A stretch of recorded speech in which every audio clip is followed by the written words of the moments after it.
Chapter 556. Deep in the core of the acid fog canyon, a huge monster was wriggling around, looking for places with bloody flares.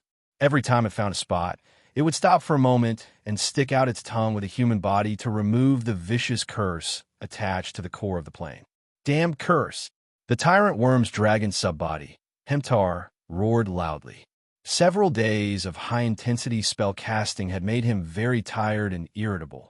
But to avoid the punishment of the will of the abyss, he had to continue working. Today, he found a total of 2 flares. In order to annihilate those curses, he emptied the 3 storage rings on the tyrant worm's body. According to his previous investigation, so far, there were still 3 to 5 flares on the plane core that needed to be dealt with. "I've finally made it." Hemtar finished casting the spell and wiped the sweat off his forehead. The huge worm began to curl up its body, wanting to leave the scorching core and return to the mantle layer where the environment was slightly better to rest for a while. There, he dug a cave for himself and used spells to isolate the lava. It could allow the tyrant worm to relieve the pain caused by the high pressure and heat, and at the same time, it could also recover some strength and eat some food while it was at it. As he walked towards the cave shelter, he thought about his next move. Eating the corpse of the abyssal dragon should be enough to replenish the energy to heal the burns on my body. Then, I can get rid of all the cursed flares in one go. And then, when he arrived at the cave, he touched the magic barrier with his worm's kiss. A huge entrance appeared on the membrane with a gorgeous halo, and the tyrant worm quickly jumped into it from the sea of lava. The sudden drop in temperature caused the lava on its body to condense. It shook its body, and the condensed lava and festering skin fell to the ground together. After dealing with the burden on its body, the hungry worm immediately rushed to its food, the abyssal dragon. This monster's appearance was very similar to the megalosaurus. In biological classification, it could be classified as a megalosaurus of the abyss. At first, some demon lords wanted to cultivate it as a mount, but their intelligence was not high, and they were irritable. So the demon lords who created the abyssal dragons released them into the abyss and let them reproduce on their own. The tyrant worm was fond of eating dragons. When there was no megalosaurus to feed on, it would use this kind of abyssal dragon to satisfy its hunger. In order to satisfy his appetite, he even built several bases to breed abyssal dragons in the acid fog canyon plain. In terms of size, the tyrant worm was at least 10 times the size of the abyss dragon. Therefore, it opened its mouth and bit off a rib of the food reserve in front of it. After taking the first bite, he did not open his mouth immediately. Instead, he sucked the internal organs and blood of the abyssal dragon beast into his stomach and then raised his head in satisfaction. Just as the tyrant worm was considering whether to break open the head of the dragon beast to suck out its brain or taste its tail that was laced with venom and soft tendons, the dragon's secondary body that had been bathed in blood suddenly felt that it was being watched. Helmuter poked his body out of the tyrant worm's mouth and looked around the shelter within the barrier. He said loudly, "Come out yourself, or do you want me to drag you out?" As expected of the demon lord of this plane, Graz-ZT showed himself. He had a friendly smile on his face, but his words were mocking. "You have the final say in the acid fog canyon. Nothing can be hidden from you." As the incarnation of a demon lord, Helmuter naturally had a wealth of knowledge of the abyss. He could tell who this uninvited guest was with just a glance. Considering the other party's status and strength, as well as his current predicament, although he knew that Graz-ZT did not get along with his allies, he did not take the initiative to provoke or attack directly. "Dark Prince." Helmuter snapped his fingers and cleaned the bloodstains on his body. He said in a solemn tone, "I have nothing to do with you. What is your purpose in coming to the acid fog canyon? If you are here for revenge, or..." "Don't use your own thoughts to guess other people's intentions," Graz-ZT interrupted. His expression turned cold as he replied bluntly, "I only want to ask you, who is the ruler of the acid fog canyon plain?" Seeing that Helmuter was silent, Graz-ZT's lips curled into a friendly smile again. "I hope you can answer. It's me, the tyrant worm." He shook his head. But you know very well that the two allies you invited are not easy to send away. Or rather, they have completely usurped your authority, while the core of the plane is being corroded by the curse. You did it. Helmuter roared angrily. Graz-Zt's words obviously touched him. Currently, there was a problem with the core of the acid fog canyon. The only ones who knew the specific situation were him, Buffett, and Stim. However, Six Fingers' words had hit the nail on the head. Furthermore, Stim had sealed off this plane. All these circumstances made him suspect that the Dark Prince had already infiltrated the plane of Acid Fog Canyon. Moreover, he had a suitable motive to defeat Buffett's alliance and weaken the Tauren King's strength. Then why would I come here? Graz-Zt showed a disdainful expression as he looked at the tyrant worm slowly approaching him. But he did not say anything unnecessary. He just slammed his acid explosion sword into the ground, and the sword hilt sank into the ground. Help you solve the problem? A rumbling sound suddenly echoed in the shelter. The barrier cast by Helmuter suddenly collapsed. A large amount of magma began to pour into the space, and the earth and rocks on the dome began to collapse and crumble. Helmuter hurriedly cast many defensive spells on himself. He thought that Graz-Zt was going to harm him. But after the huge commotion just now, Graz-Zt did not seem to have any intention of attacking. He just stood there calmly. Why did you do that? The giant worm lifted his head and blocked the falling rocks for Helmuter and Graz-Zt. The dragon's subbody seemed to have sensed something, and his tone of voice changed from anger to caution. As it turned out, just a moment ago, he suddenly felt that the flare on the planar core seemed to have suddenly disappeared, and Six Finger had dispersed the remaining curses with his own attack. This also explained why the tyrant worm's attitude had taken a 180-degree turn. Chapter 557. My idea of cooperation is different from theirs. Graz-Zt floated up and looked at Hemtar. He smiled and said, I have to show some sincerity before I can speak. Otherwise, I won't continue to talk with you, don't you think? The tyrant worm's tongue poked down, and Hemtar bowed. Thank you very much, Lord Graz-Zt. Although he did not believe Six Fingers' words easily, he could not put on an arrogant look when he really received benefits. What's more, the other party had also proposed cooperation, which made him very interested. In fact, Graz-Zt's cooperation was very likely to be related to Buffett. There was a gap between the Prince of Darkness and the Tauren King. Even if they were not like Yeenagu, the Knoll King, who was Buffett's mortal enemy, the two demon lords had fought dozens of times, and their armies were still fighting in some parts of the abyss. There were several versions of the reason for the conflict between them within the circle of demon lords. Many people suspected that Graz-Zt was hostile to the Tauren King because he was dissatisfied with the alliance between his mother, Song Yi, and Buffett. There were even some busybodies who deliberately spread rumors, saying the Dark Prince doesn't want a stepfather with a bull's head. Originally, this had nothing to do with the Tyrant Worm. As a young demon lord, he did not have the strength and energy to get involved in the battle between the two veteran demon lords. However, his previous alliance with Buffett not only did not allow him to obtain the promised benefits, but he also paid the price of damaging the plane source core. In this regard, the Tyrant Worm was not simply dissatisfied.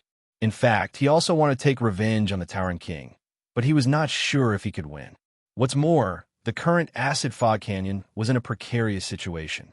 Although the internal problems had just been quelled, there were still powerful external enemies eyeing covetously. He really did not want to set up additional enemies, unless he could have absolute confidence in enough significant benefits. Buffett only has two avatars. Graz-Zt stretched out 3 fingers and then bent down one. One was lost in the Acid Fog Canyon. The other avatar is sitting on the battlefield against Yeenagu and can't leave at all. Therefore, if it's not a temporary incarnation, then it must be his main body. The Tyrant Worm was visibly agitated. Its massive body leaned forward, and Helmuter approached Graz-Zt. My lord, are you serious? Helmuter asked. The number of avatars a demon lord had depended entirely on the demon lord's strength. Not every demon lord could control 3 planes like the Dark Prince and use unimaginable resources to create multiple avatars. For ordinary demon lords, losing an incarnation was simply like losing half of a merchant's wealth, or even worse. Given that the Tauren King had been fighting for a long time, the resources he had accumulated should not be enough to support him to condense a new avatar in a short period of time. Therefore, there was a high chance that the one who had come to the acid fog canyon was his real body. This was definitely a huge temptation for the tyrant worm tyrant. Demons like the great demon lords of the 9 prisons of Bader and the various demon lords of the bottomless abyss were actually like true gods. They would rarely send their real bodies out unless it was necessary. This was because if their real bodies left their territory, their strength would be weakened, and once they were killed, they might not be able to resurrect again. If the tyrant worm could use the acid fog canyon to kill Buffett's real body, not only would he not be blamed by the will of the abyss, but he would also be rewarded. The elimination of demon lords was an important part of the ecological chain of the bottomless abyss. The one who killed the demon lord could also inherit part of the other party's strength, army, and territory. Their overall strength would soar like a rocket. Know yourself and know your enemy, and you will never be defeated, Graz ZT replied confidently to Helmeter's question. I have 3 times the territory of other demon lords, and 100 times more spies than you. As my old enemy, I will naturally keep an eye on Buffett's situation and detect his signs of activity. This time, he thought he did it secretly, but he still can't escape my grasp. As expected of the great senior who is about to become the demon prince. Your foresight is far beyond my generation. Helmeter first complimented, and then carefully asked, so, how do you want to cooperate with me, and what do I need to give in return? The tyrant worm's intelligence did not go offline, and he naturally knew that Six-Fingered would not let him take all the benefits for himself.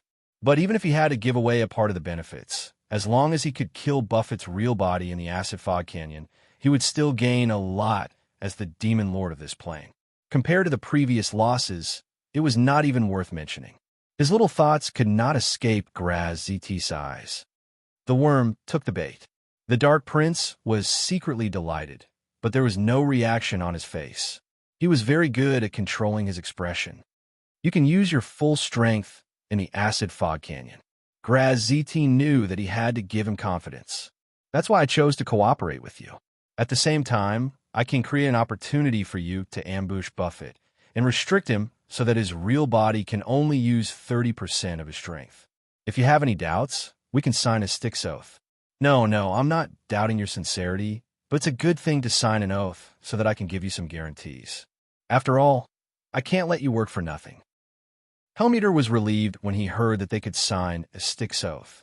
He also took the opportunity to ask Graz ZT what he wanted. After killing that stupid cow, you can choose your spoils first. Graz ZT stretched out 2 fingers and said seriously, I want his army and territory, and you can inherit part of his power and the favor that the will of the abyss will give you. How about it? Isn't it fair? The tyrant worm almost fainted when he heard that. The Dark Prince had taken away more than 2/3 of the benefits just by saying that. But he was also more relieved. After all, if Six-Fingered had acted magnanimous, the tyrant worm would have raised his guard and wondered if the Dark Prince had some other plans. Unfortunately, he could not guess Graz ZT's real thoughts. Only the weak would choose, and the strong would take everything. Chapter 558. Buffett was very frustrated and even a little discouraged. After being a demon lord for so many years, this was the first time he had encountered such an unreasonable canon mage. Not only was there no spell slot restriction like normal spellcasters, but there also seemed to be no need to chant spells or use casting materials. Even the great arcanists he had faced before weren't so difficult to deal with. If someone asked, why don't you try close combat? Buffett could make the questioner's face full of negative energy. Other spellcasters, the most bizarre thing about them was that they had a better physique like Elminster, or that they could cast a black staff spell on a magic staff. But Keys didn't seem like a mage at all. He wasn't holding a magic staff, but a hammer. The key was the power of the hammer. The Tauren King had experienced it firsthand. One of his avatars had been destroyed by it, so he didn't have the confidence to quickly win if he closed in. He could still dodge some of the spells now, but if he closed in on Keys and couldn't finish him off in 2 or 3 moves, then he would really be in danger of being hit in the face by the spells. All in all, Buffett was currently fighting in a very aggrieved manner. I can't go on like this. Once again, he avoided the intermittent phantom killer and decisively chose to retreat first. Iron Wall Bull. Following the activation of his ultimate spell-like spell, a shield wall made up of 13 layers of thick giant bull demon skin appeared in front of him out of thin air. The thick cowhide shield helped Buffett withstand the bombardment of spells, and Buffett was able to gain a brief moment of respite. Then he turned the machete in his hand and suddenly swiped it backwards, pulling out a magic item hidden in the hilt. Kohler's flickering dagger. This was a life-saving item for the Tauren King. As long as he could not be attacked for 3 breaths, he could use this dagger to jump 2,000 yards away. Using this magic item to jump wasn't restricted by spells like Dimensional Anchor or Dimensional Interference. At the same time, there wouldn't be any spatial fluctuations. It was very suitable for escape and surprise attacks. Therefore, when Keys blasted open that Iron Wall Bull, Buffett had already disappeared without a trace. In order to guard against the opponent's sneak attack, the young blue dragon released his own perception and discovered that Buffett had already run to the outskirts of the intestine of the city.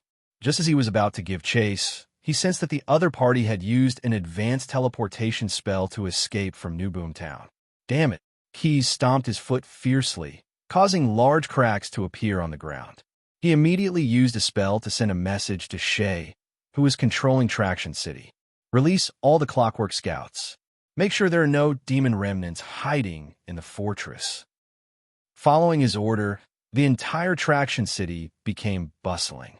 In addition to investigating the demon remnants, a large number of laborers were temporarily transferred to the intestine of the city to clean up the ravaged intestine. As for Buffett, after leaving the New Boomtown, he immediately ordered the remaining Minotaurs to retreat towards the direction of the Broken Canyon and prepare to set up a defensive perimeter. However, the Minotaur King seemed to have forgotten that the group of demon worms was currently under his jurisdiction. He did not care about the lives of those guys at all. Those unruly guys can be used as cannon fodder to buy some time. After leaving the New Boomtown, Buffett hurried all the way without using advanced teleportation spells. He wanted to take the opportunity to recover some of his injuries and see if there was a suitable place for an ambush. If the huge mobile fortress was activated, it would be unstoppable. Although the terrain of the Broken Canyon area would be helpful, after this battle, he no longer dared to underestimate Keys' strength. The original battle plan was still somewhat insecure. His sturdy hooves stepped on the loose ground, leaving deep footprints. He thought as he walked. After the volcanic eruptions in the past few days, the sky of the entire acid fog canyon had become gloomy.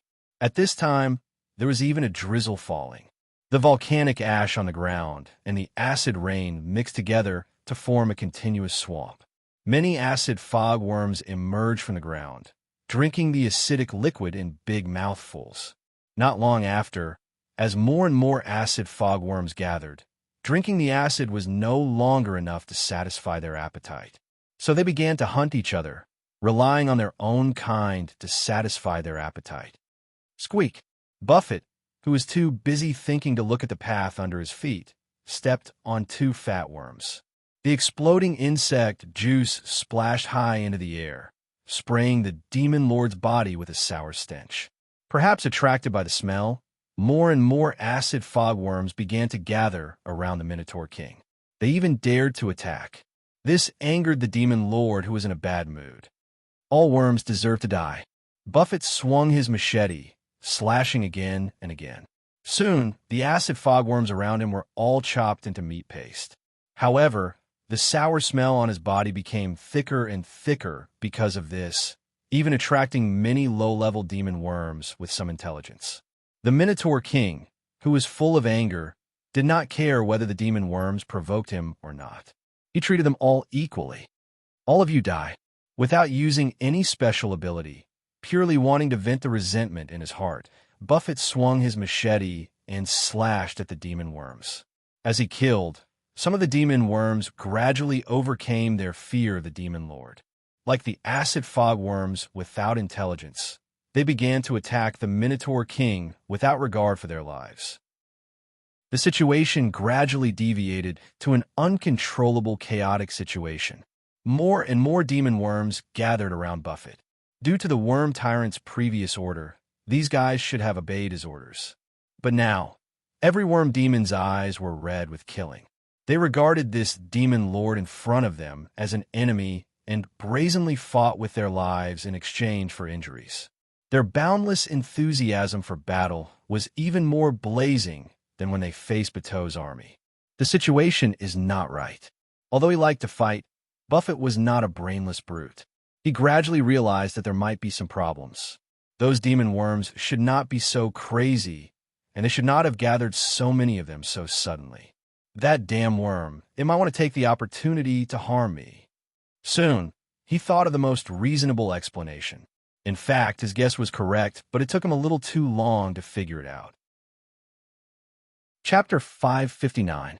As the rain continued to fall, Buffett held his machete in front of his chest and stared cautiously at the worm demons that were cowering in fear. He had just sent a message to the half-demon minotaurs, asking them to come to his aid. Standing on a small mound, the towering king looked disdainfully at the group of worm demons in front of him and roared loudly. I was wrong before. You really have the guts to attack the demon lord. That worm is over there. Tell him to come out and see me. Just as Buffett was speaking, many acid mist worms crawled out from the ground and formed a group of worms in front of him. He was covered in acid mist worms that stuck their heads out, wriggling like pale and thirsty waves. There are many of us. We are walking disasters. Without waiting for him to finish speaking, the sharp machete chopped down on his head. This disgusting, high-ranking worm demon instantly exploded like a balloon, the majestic and turbulent negative energy instantly annihilating every acid mist worm in his body. You talk too much, Buffett said disdainfully. He propped the machete on the ground again and shook off the flesh and blood of the worms on it. He knew very well how to intimidate a group of demons. It was a necessary lesson for a demon lord. It was clear that his actions had an effect on the other devil worms as well. In the face of such a ferocious and powerful existence, those who always liked to bully the weak became more and more cowardly. If it weren't for the summons of the worm tyrant, they would have chosen to retreat by now. Every second they stood here was torture to their nerves. These worm demons and Buffett confronted each other for a moment, and a large, dark cloud suddenly began to press down on the ground from the horizon. It was a group of half-demon minotaurs with wings. After receiving the summons of the Minotaur King, this group of guys gave up on the counterattack position they were building and rushed directly to the target location sent by their ruler. Seeing that his subordinates had begun to gather around him, although Buffett didn't show any reaction on the surface, his tense nerves were slightly relieved. After all, he had used his true body and not an ordinary avatar to come to the acid fog canyon plain. If he was careless and died here, he might not be able to resurrect even if he was prepared. After all, the Tauren King still had many enemies in the bottomless abyss. For example, the Knoll King Yinagu, the Dark Prince Graz ZT, and even the Frost Giant King Koschurch all coveted his wild identity ability. If he died here, the situation would become extremely dangerous, so he couldn't afford to lose.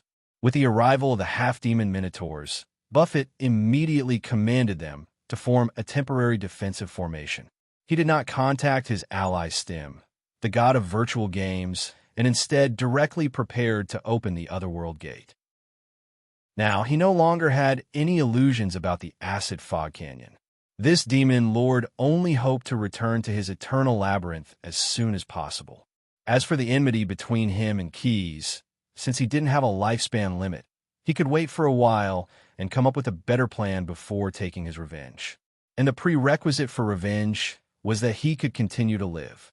Although he appeared to be arrogant on the surface, he was actually very anxious and only wanted to leave this place as soon as possible. However, based on the current situation, he wasn't really at his wit's end. Since Stim had removed the seal on the acid fog canyon, he didn't have to use the labyrinth as much as before. He only needed to build a otherworld gate to lead the Tauren army away. Now, Buffett's only worry was whether the half-demon minotaurs could resist the attack of the demon worms while he was building the otherworld gate. After all, as the Bane of Worms had said, they had a large number of worms. But it didn't seem to be a big problem at the moment, because Buffett had temporarily intimidated the swarm with his massacre. Unless he's running away, stop him. In the midst of the demon worms, a few more Bane of Worms suddenly appeared one after another. As soon as they appeared, they released the pheromones they obtained from the tyrant worm, causing all the demon worms to fall into a violent and fearless mood. The stalemate was broken in an instant. The ordinary demon worms had no way to go against the will of their creator. They stopped retreating and charged at the half-demon minotaurs who were waiting for them. This time, with the Bane of Worms in the middle commanding the attack, besides advancing on the ground, the demon worms either launched a swift attack from the sky or underground. Slaughter those worms. Seeing that the situation was worsening, Buffett immediately ordered the half-demon minotaurs to organize a defense. At the same time, he reminded his subordinates to not blindly fight with numbers. Maintain the formation, don't be separated by them. After receiving the order, the half-demon minotaurs immediately carried it out.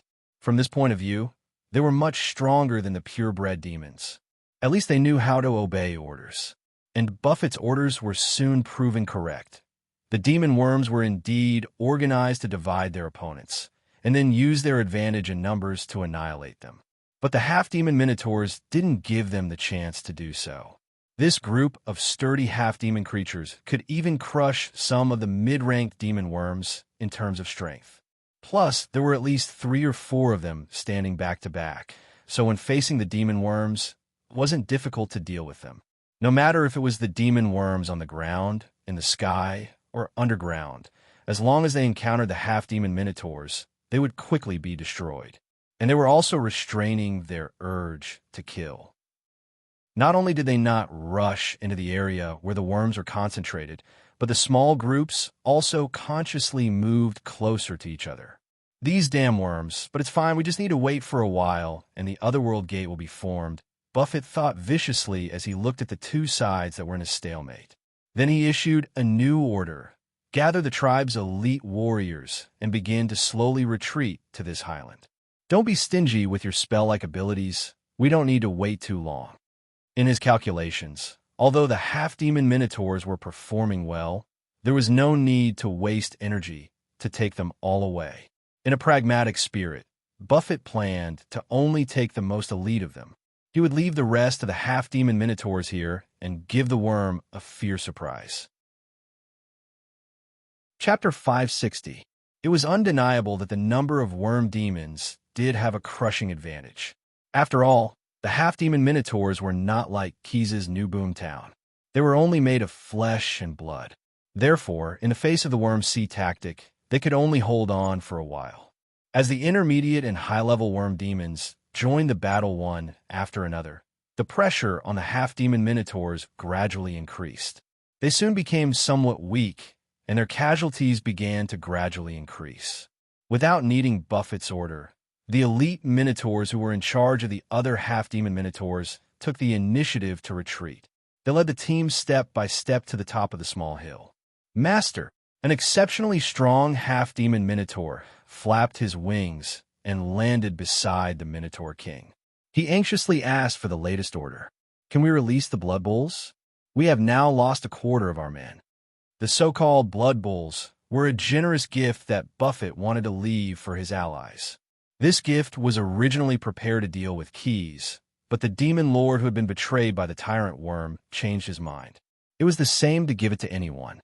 Anyway, it was not his territory to release the Blood Bulls. Causing chaos in the acid fog canyon plain was also in his interest in the future. Therefore, after hearing the request to the half-demon minotaur's current chief, he nodded in agreement while operating the gate between worlds. Pay attention to the location of the release. Don't let the Blood Bulls get too close to us. After saying that, Buffett continued to concentrate on building the gate between worlds. The chief hurriedly left to carry out the order of the Minotaur King. In order to release a Blood Bowl, it had to be created first. Creating a blood bowl was not difficult, but it was not easy either. First of all, suitable auxiliary materials had to be prepared. At the same time, at least 100 half-demon minotaurs had to offer all their blood. At present, the number of half-demon minotaurs who had died in battle was sufficient, and the auxiliary materials were all prepared. The essence of the blood demon, the venom gland of the three-headed viper, the dry cuticle of Jupiter. The half-demon minotaur's chief mixed all the auxiliary materials together according to the ratio. While mixing the auxiliary materials, he was also reciting the spell that Buffett had taught him. From time to time, the spell would be mixed with the names of some half-demon minotaurs. Those were the warriors who had died in battle. After finishing his preparations, the chieftain flew into the sky under the protection of several elite warriors. He aimed for a moment and found a place where there were more corpses of the half-demon minotaurs. He threw the potion bottle that was rippling with strange energy. When the bottle hit the ground, it broke into pieces, and the liquid inside immediately splashed onto the corpses. The liquid was very corrosive. The piled-up corpses quickly dissolved into a pool of blood and began to flow to the surroundings, dragging the corpses of the half-demon minotaurs whose true names had been incanted into it. By the time the fiends discovered the abnormality, the pool of blood had already expanded to several hundred meters in diameter. The blood was constantly churning, as if there were countless souls crying out. Just approaching it was enough to make one's hair stand on end. Clean up this blood. Seeing this situation, one of the calamity bugs in charge of commanding the battle promptly issued an order for the demon worms to quickly use evocation spells to clean up the pool of blood that might continue to expand. However, his idea soon came to naught. The pool of blood was very difficult to clean up, because the raw materials used to create the pool of blood were actually some tissue components of tannery, obilus, and some abyssal creatures. This pool of blood had the characteristics of several demons. It was immune to acid, poison, electric shock, fire, and cold damage. What shocked the worm demons even more was that after being attacked by the spell-like attack, the blood began to shrink and finally gathered into a blood-colored bowl. However, its forehooves were much larger and looked like flippers.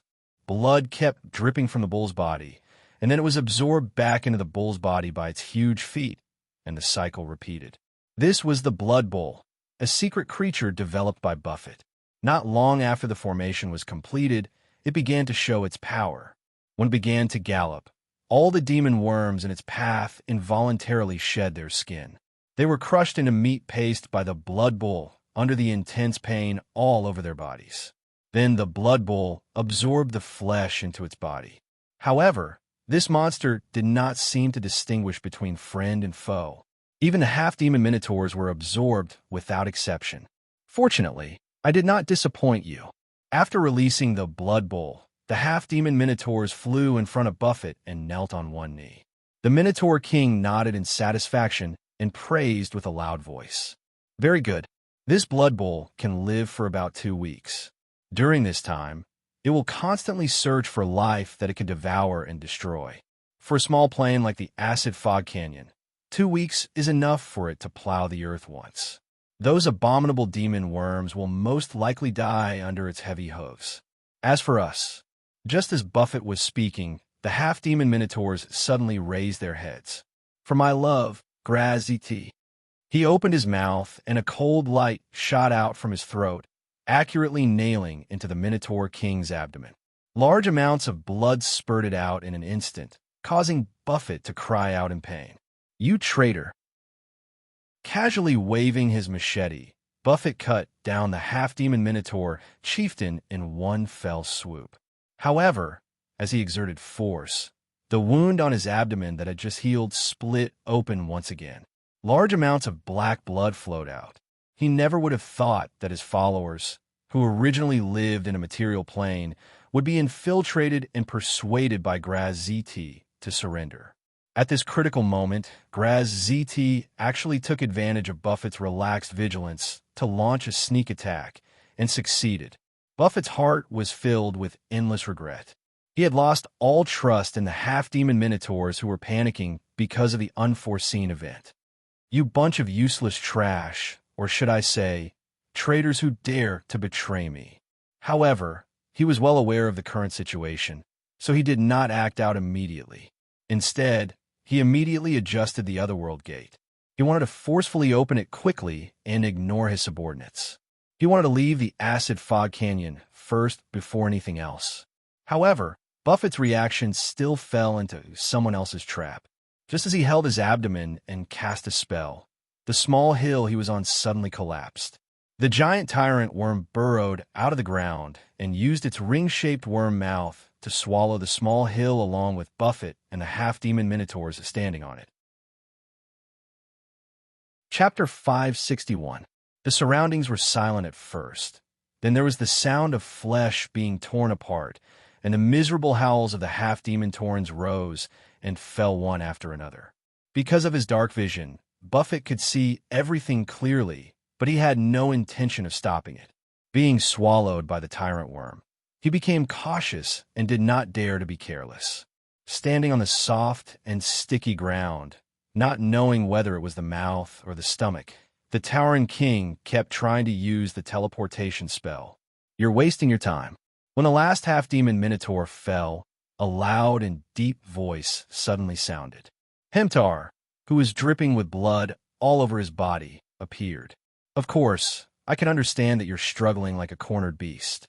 Buffett did not say a word. It was the first time that he did not immediately launch a fierce counterattack after being ridiculed. But now he really did not want to fight. Whether it was the location or the injuries on his body, it allowed him to keep his sanity. However, Helmuter was not ready to let him go, and the other party obviously liked to see him suffer. No one can use the teleportation spell here, not even a great divine power.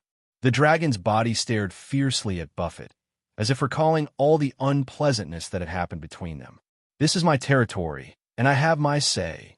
Little Worm, after trying for a long time, the Tauren King, who already knew that it was hopeless to escape, squinted at Helmuter and mocked. "Who do you think you are to talk about territory with me?" He raised his machete and rushed towards the other party. Labyrinth Banishing Spell. This demon lord was not a brainless person. While initiating the charge, he used his best trick. As for the actions and words of preparing to fight, it was just an act for the other party. Who didn't have some acting skills these days? The huge labyrinth suddenly descended and enveloped Helmuter, who was preparing to defend against the attack. Buffett, who had successfully deceived his opponent, got a moment of respite. However, he did not immediately think of a way to escape. Instead, he covered the wound on his abdomen that had burst open again, and the blue veins on his forehead were already tight. "Damn Graz ZT," the Tauren King cursed in his heart. After being ambushed by that traitor, there was no way for his injuries to heal completely because there was a dark energy lingering in his wounds that was difficult to get rid of. This strange power was the trump card of Six-Fingered. Even though Buffett was a veteran demon lord, he did not dare to say that he was a match for the Prince of Darkness. In fact, although he had roughly guessed how to completely eliminate this force, the current conditions did not allow him to do so. After all, his labyrinth was only a manifestation of a part of the eternal labyrinth. It could only restrain Helmutar for a short period of time, but it definitely could not trap the incarnation of the tyrant worm forever. Buffett wasn't sure if Helmut would be able to break through the labyrinth when he cut open his chest and pulled out all his internal organs to clean them with negative energy. If that was really the case, then he would definitely not be able to survive. Therefore, the Tauren King could only use some methods of treating the symptoms but not the root cause, using healing spells and his own self-healing energy to temporarily seal the wound. After escaping the acid fog canyon and returning to his own territory, he would do a more thorough treatment. But just as he swung his machete and wanted to use physical methods to cut open the abdomen of the tyrant worm to open up an escape route, the manifestation of the eternal labyrinth that he summoned suddenly collapsed and disappeared. The labyrinth is always a small trick. Helmutar reappeared, his body still stained with the remains of some monster's limbs. Obviously, there had been many battles in the labyrinth. As long as you stick to a wall, you can always walk out. It turned out that after Graz ZT signed the Styx contract with him, the Prince of Darkness also gave him some pointers. He told the Tyrant Worm how to break through Buffett's tricks, including how to escape from the labyrinth. After falling into the labyrinth, Helmet Tar immediately used the skills taught by Six-Fingered. No matter which direction he went, no matter what kind of battle he encountered, he always stuck to a wall and finally walked out of the labyrinth by force. Your trick is over. Let's see what I'm capable of. Spell Extreme. Acid-Bursting Worm Nest. Helmet Tar stretched out a finger, and 4 or 5 tower-shaped flesh nests suddenly appeared beside Buffett. These nests did not crawl in and out of the acid fogworms, but they were filled with the digestive fluid secreted by the Tyrant Worm's body. Even though the Tauren King had jumped a long distance away, the digestive fluid sprayed out from the flesh nests still stained his body. Even if he cast the spell limited damage immunity on himself in time, a layer of his skin was still peeled off by the strong acid. Many parts of his body's hair and skin became festered and fell off. The intense pain stimulated Buffett's nerves, making him involuntarily scream. At this point, the Tauren King was completely enraged. His eyes instantly became blood red. Want to kill me? It's not that easy. Immediately after, this demon lord's body began to swell, and within a few breaths, Buffett had become as large as the gigantic bull demon, the largest of them all. As he exhaled through his mouth and nose, condensed negative energy wrapped around his body, forming an airtight barrier. The machete in his hand also increased in size, looking like it could even split a mountain. Die!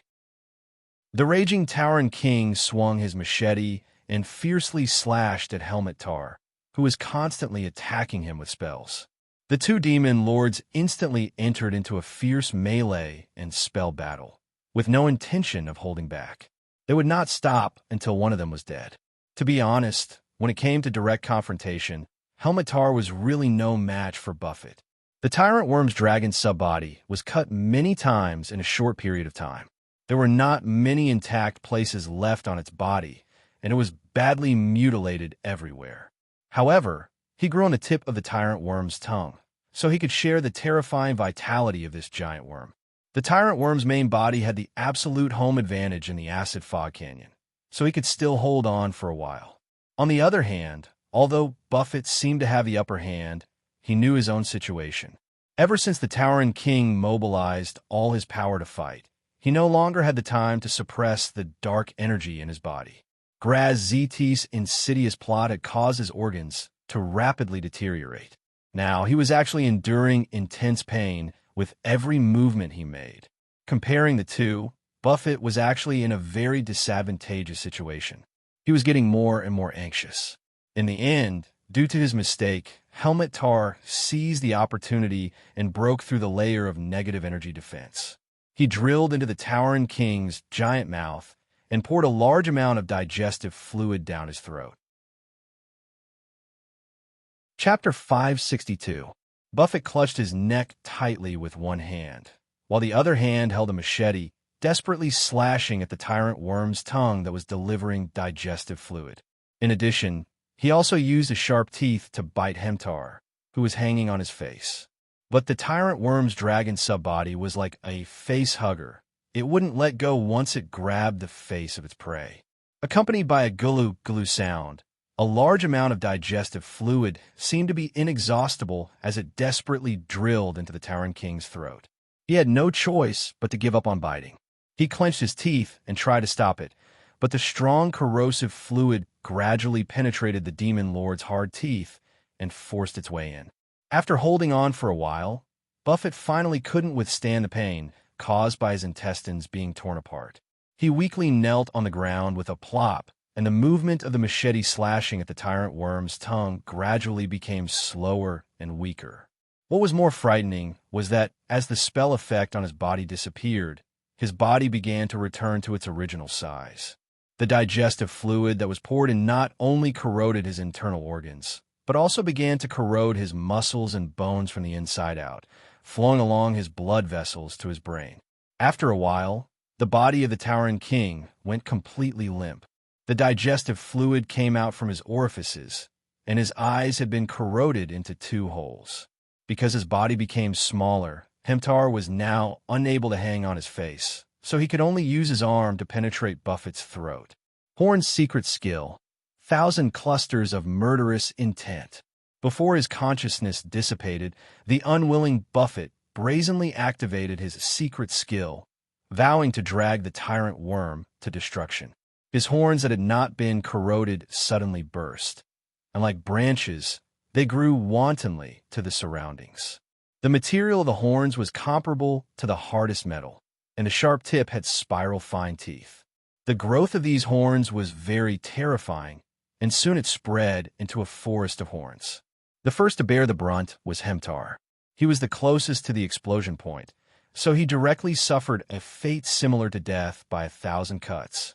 As for the situation of the tyrant worm's main body, one could imagine the scene of a fish bone stuck in one's throat while eating fish. Furthermore, the fish bone was the kind that was entangled and constantly expanding. The giant worm rolled on the ground in pain, but the more it did so, the more damage the spikes in its body would cause. Some of the spikes had even pierced through his skin. Many fine bone spikes drilled out of the tyrant worm's body. But even so, at least he was still alive, which was much better than Buffett, who had perished in body and soul. Furthermore, he had successfully slaughtered another demon lord. The vast abyssal will immediately reacted. Because the abyss was pleased by this, the tyrant worm's rewards soon followed. Its body suddenly grew a little bigger, and the digestive fluid in its body became a lot stronger. The spikes began to soften and dissolve slowly, and only the exposed surface was preserved. At first, Graz-Zeit had been prepared to reap the benefits, but when he sensed that the abyssal power had begun to reward the tyrant worm, the Dark Prince could only curse his bad luck. Then, he chose to leave first. After all, just like Buffett, the acid fog canyon was not his territory. Perhaps, after the tyrant worm had tasted the sweetness of killing a demon lord, it would also have designs on him. Graz-Zeit did not want to gamble on his own character. At the same time, he also understood the principle of benefits only belong to oneself. Now, he just wanted to quickly return to his own plane and send an army to take over Buffett's army and territory. At the same time, in Traction City, Keyes also felt the abyssal will's sudden arrival. Or rather, he received a report from his subordinates. The Yazzie beasts were very sensitive to the abyssal power, so they immediately reported it to Keyes. To be honest, Keyes was now very curious. He also wanted to find out what was going on. However, the situation did not allow him to do so. The reason was simple. He had to keep an eye on the blood of the abyssal god, Zeus Kerr. When Buffett had escaped from New Boomtown, he hadn't been able to chase after him for the same reason. The blood of the abyssal god was like a ticking time bomb. It was the same for Keyes and Keyes' enemies. Therefore, he could not give up on this thing at the moment. After all, it was still very useful in his future plans. Hopefully, the favorability from the abyssal will is still useful. Otherwise, if that existence comes to deal with me, I will definitely die. Sitting in the audience room, Keyes secretly calculated in his heart. After thinking for a moment, he roughly understood some of the key issues. So, he immediately used a spell to send a message to Shay. Traction City, full speed ahead. Directly break through the semi-finished defensive line built by the devil worms. Do not stay. After some tidying up, the mess that Buffett had created was almost cleaned up. Furthermore, since there was no need to dismantle Bardo Fortress and recover resources, those damaged factories that could be melted back into the furnace, and those that could not be melted back were all dumped out. Now, there's a lot of space in the intestine of the city. The Legion of Devils, who had been following Traction City outside the city, had the opportunity to stop and rest there. In addition, without the resistance of the organized Devil Worm army, the speed of Traction City's advance was naturally a little faster. In just 2 or 3 hourglasses, the mobile fortress had advanced to the semi-finished defensive line built by the Devil Worms. There, dozens of General Bador, who led the stealth team, had cleared out a safe passage. A wedge-shaped ram was lowered in front of Traction City. The engine in the core area increased its power, and the heavy tracks crushed deep grooves in the ground. The fortress aimed at the defensive line made by the devil worms, which was made of earth and stone, and crashed straight into it. Rumble, accompanied by bursts of stone debris and a deafening sound, New Boomtown passed through the defensive line in an unparalleled manner. It did not make any stops. It just opened up a few entrances for the stealth team to return, and then it left straight away. The devil worms, who stayed behind, saw this situation and wanted to give chase, but they did not dare to. They could only temporarily gather and wait for the arrival of the tyrant worm. Then they would make a decision. After Traction City received the stealth team, it blew its horn. The jet of steam even condensed into a few dark clouds. Soon, it began to drizzle in the sky. Target: Acid Fog Canyon. Keys firmly ordered. It was as cold as ice. Chapter 563. Keys had his own thoughts as to why the location of the final battle would be the Shattered Canyon. He had once studied the terrain of the Acid Fog Canyon plain and discovered that it was not only the center of the plain, but also the birthplace of the tyrant worm.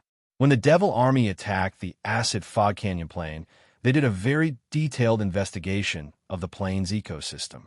However, there was one thing that the Devils couldn't understand even after much thought. Even though the acid fog worms were all over the plain, the Devils could not find the spawning grounds of these creatures even after digging deep into the Earth's core and exploring many small acid lakes. It was important to know that the acid fog worms could not be born out of thin air. If the tyrant worm really had the ability to create creatures similar to the abyssal worms, it would be a waste to give him the title of Demon Prince. After eliminating a series of guesses, the Devils came up with a guess that was closest to the truth. That was, creatures like the acid fog worms were born in the same place before spreading to the entire plain on their own. In addition, after dissecting and studying many devil worms, the Devils found that the mature acid fog worms had a similar region in their brains that caused them to migrate like fish. The destination of their migration was the Shattered Canyon, which was probably the spawning ground of the acid fog worms. Because the Devils wanted to completely destroy this race, Bader's expeditionary army set the Shattered Canyon as their final target. Otherwise, if they only wanted to kill the tyrant worm, with the Devil's nature of being fond of scheming, they would most likely choose to lure it out and get rid of it instead of attacking its nest directly. The price to pay for the latter was much higher than the former. It was just that the price to do so was predictable. After all, the tyrant worm had been preparing for many years and was about to completely transform into a divine creature. Once it became him, its clergy would most likely include the acid fog worms. As a suspected god of a race, if the race was not completely wiped out, even if the tyrant worm was killed, it could still be resurrected through some means. If that happened, the Devils would still have to face the threat of the tyrant worm in the future, and the possible losses would be unpredictable. The starting point of quests and Bardo coincided with each other. After all, the enmity between him and the tyrant worm was deep, and there was no room for compromise. As far as Keys was concerned, he naturally hoped that the other party would die as thoroughly as possible. That was why Traction City was rushing towards a Shattered Canyon at full speed.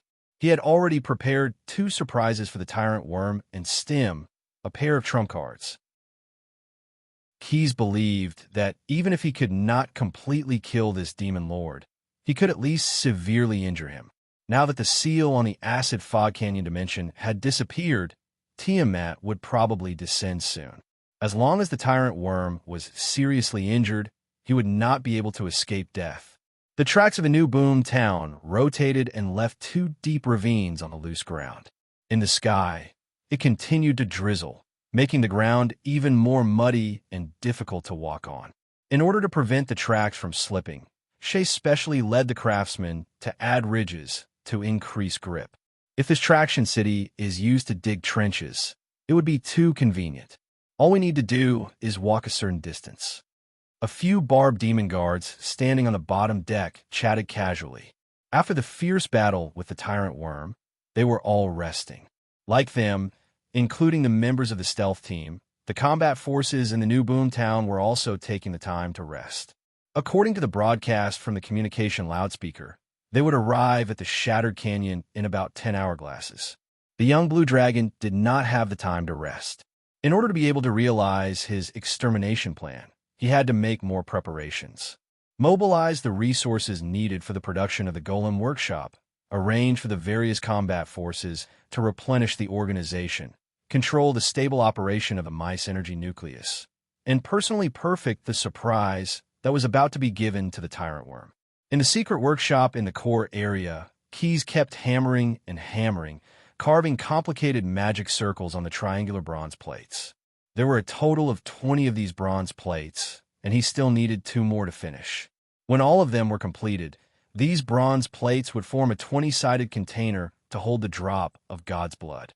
The container that Keys made was essentially a delayed triggering device, and, at the same time, a trap. In the previous battle, plus the cleanup of the labor camp, Keys had collected many souls of half-demons, minotaurs, and mortal villains from other planes. Other than a few scraps that would be made into soul prisms, the remaining souls that were more complete would be sealed in these 20 bronze plates. The magic circles carved on the bronze plates had the effect of amplifying soul waves. Although there were only a few thousand souls sealed in them, the waves transmitted through the blood of the god's blood would make Zeus-Ker think that there were no less than 1,000,000 mortals gathered here. Annihilation of souls of such a scale was an irresistible temptation for the god's blood. Zeus-Ker would definitely choose to descend at the first opportunity. When the time came, this 20-sided container would become a weapon with power comparable to Big Ivan. As long as it was thrown into the shattered canyon and waited for the god's blood to descend, the tyrant worm would have to fight Zeus-Ker and try its best to expel or kill the god's blood if it did not want its base, the acid mist worms, to be extinct. Keys could then sit back and reap the benefits. Hence, Traction City could not be too slow. After the 20-sided container was made, it had to be thrown into the shattered canyon as soon as possible. At the same time, Traction City could not be too fast. It would be best if it could wait for the tyrant worm to arrive at the shattered canyon. When it was thrown in, the two fellows would have a more intense battle. After the mass destruction weapon was thrown in, Traction City would become a shelter to help Keys' army resist the extreme cold. Hence, in these 10 hourglasses, as the #1 engineer in New Boomtown, Shay only had one job, and that was to install various anti-freezing measures for the mobile fortress. In addition, the managers of the other departments in New Boomtown were also busy. The ogre in charge of logistics had to personally supervise the preparation of fuel and inject a special anti-freezing fluid. The witch Dr. Paru and the half-goat apothecary Pooh led the apothecary team to work at full strength to prepare potions to treat frostbite and resist the extreme cold. The desert elf Brock was distributing winter clothing. Chapter 564. They're here. Enemy attack. The enemy is here. Because many of the demon worms had advanced teleportation abilities, they quickly transmitted the situation of the battle with Traction City back to the Broken Canyon. When a moving fortress appeared on the horizon, the demon worms stationed in the Broken Canyon were all alarmed. Between the craggy rocks, the demon worms appeared one after another. There were so many of them that almost none of the devil worms that appeared later had a place to stay. In order to guard against a sneak attack like before, the remaining cataclysmic bugs gathered together. They commanded the demon worms to build defensive facilities at a speed visible to the naked eye. They used the secreted shellac as a glue and poured it into the piles of gravel, forming sharp cones more than 20 feet tall. Looking down from the sky, it was as if a large rock forest was rapidly growing on the land. Some demon worms were digging desperately underground. They dug out soil and stones to build sharp cones, and then poured mud into the holes dug out. As long as they applied a little pressure, the ground would collapse and form quagmires. The fiend worms had thought of all sorts of ways to deal with a mountain-like mobile fortress. They didn't want to let it near the Broken Canyon at all, because this was the breeding ground of the acid mistworm race. Unlike other demons, when the demon worms were faced with a threat to their population, a specific area in their brain would be activated. They would suppress their selfish thoughts and do their best to protect the interests of the worm tyrant or the acid mistworm race. At this moment, the chaotic and evil race of the acid mistworms actually had a trace of order. It had to be said that the result was somewhat ironic. What was even more ironic was that their efforts to deviate from the camp didn't actually hinder the advance of Traction City. Faced with the muddy puddles one after another, many spellcasters with magic staffs walked out of Traction City. Under the protection of the armed personnel, they began to cast the Mud to Rock spell on the muddy puddles without stopping. With the help of the Mice Energy Core, these spellcasters didn't need to use their spell slots to cast spells. They only needed to take out their magic staffs to solve the problem. It did not take long for the mud swamp, which the demons had placed their hopes on, to become a broad road paved with granite. The trenches left behind by the caterpillar were much shallower than usual. As for the sand cones condensed from shellac, it was not the spellcaster's turn to deal with them. The hydraulic transmission device in front of the city was activated, and a wedge-shaped ram made of cast iron was lowered. The engine then increased the horsepower and crashed straight into the city. Under the surging power of the mobile stronghold, as long as the ram plowed through those sharp cones, it would brake without exception, unable to cause any hindrance to the rotating track. Seeing this situation, the cataclysmic worms commanding the fiend worms felt a headache coming on. Although the tyrant worm was on its way, it was still too far away to quench its immediate thirst. They estimated that it would take at most a third of an hourglass for Traction City to reach the vicinity of Shattered Canyon. At that time, it would most likely launch an intensive bombardment like it did on the battlefield before. There was no need for too many of them. With just a dozen or so volleys, the palace that the tyrant worm had been operating for many years would be blasted into smithereens. Moreover, the acid mistworm incubation cave hidden under the palace would also suffer severe damage. What about that dwarf? As an ally of the great master, isn't it time for him to stop the enemy? I've already sent someone to seek an audience with that so-called god, but the despicable him refused our request, saying that it was against the rules. What's more, he even sealed the palace gates without permission and announced that any demon worm that dares to disturb him would be killed. That's right. That's why he's so despicable. He refused our request, saying that it was against the rules. What's more, he even sealed the palace gates without permission and announced that any demon worm that dares to disturb him would be killed. Cowardly god. Treacherous bastard. We won't let that dwarf go. Enough. While the cataclysmic worms were raging and cursing, the largest first-generation cataclysmic worms stood out and stopped the clamor of his kind. His face, which was covered in green, acid mistworms, showed an extremely ferocious expression, as if he was about to devour someone. All of you shut up. Now, immediately, send out all the mature fiend worms. Even if we have to use their flesh and blood to build a wall, we must stop that fortress from approaching Shattered Canyon. If they fail, then we will open the palace's defensive lock. Don't fear death. If we fail, the tyrant will punish us even more horrifying than death. As he finished speaking, all the cataclysmic worms fell silent. Although these high-ranked fiend worms were ferocious and crazy, they were not without intelligence, so they understood that what their kind said was very true. After a short moment of consideration, all the cataclysmic worms pulled out pink acid mist worms from their bodies, hurriedly issued their orders, and then threw them to the ground. On the front line, the pink acid mist worms advanced without any hindrance. They found other high-rank fiend worms and then drilled into their bodies as if they were parasites. The middle and high-grade abyss devils immediately went crazy. They began to drive the other fiend worms and launched an all-out assault on the advancing Traction City. Yes, it was an all-out assault. There was no blind spot. The fiend worms surrounded New Prosperity Town from all directions. Even if they were bombarded by artillery, even if they were killed by the golems released from the city, even if they were turned into dregs by those terrible spells, they still wanted to break into the interior of the mobile fortress. Some low-ranked fiend worms that parasitized the bodies of dretches did not have the ability to break through, so they crazily rushed to the tracks of Traction City. These guys desperately squeezed their bodies into the gaps of the tracks and the bearings of the drive wheels, trying to block these devices with their flesh and bones to create an opportunity for the other fiend worms to break through. If you had done this earlier, you might have one last time. Standing at the top of the tower of the Shattered Canyon Palace, Stim stared at the traction city that was being attacked by the fiend worms. He frowned deeply. But why did my prophecy spell lose its effect? I can only see a foggy future. Why do I feel some lingering fear? Chapter 565. In the plain of the acid fog canyon, along two parallel ravines, a huge worm was wriggling forward. Every time it curled up and stretched its body, it would move forward by thousands of yards.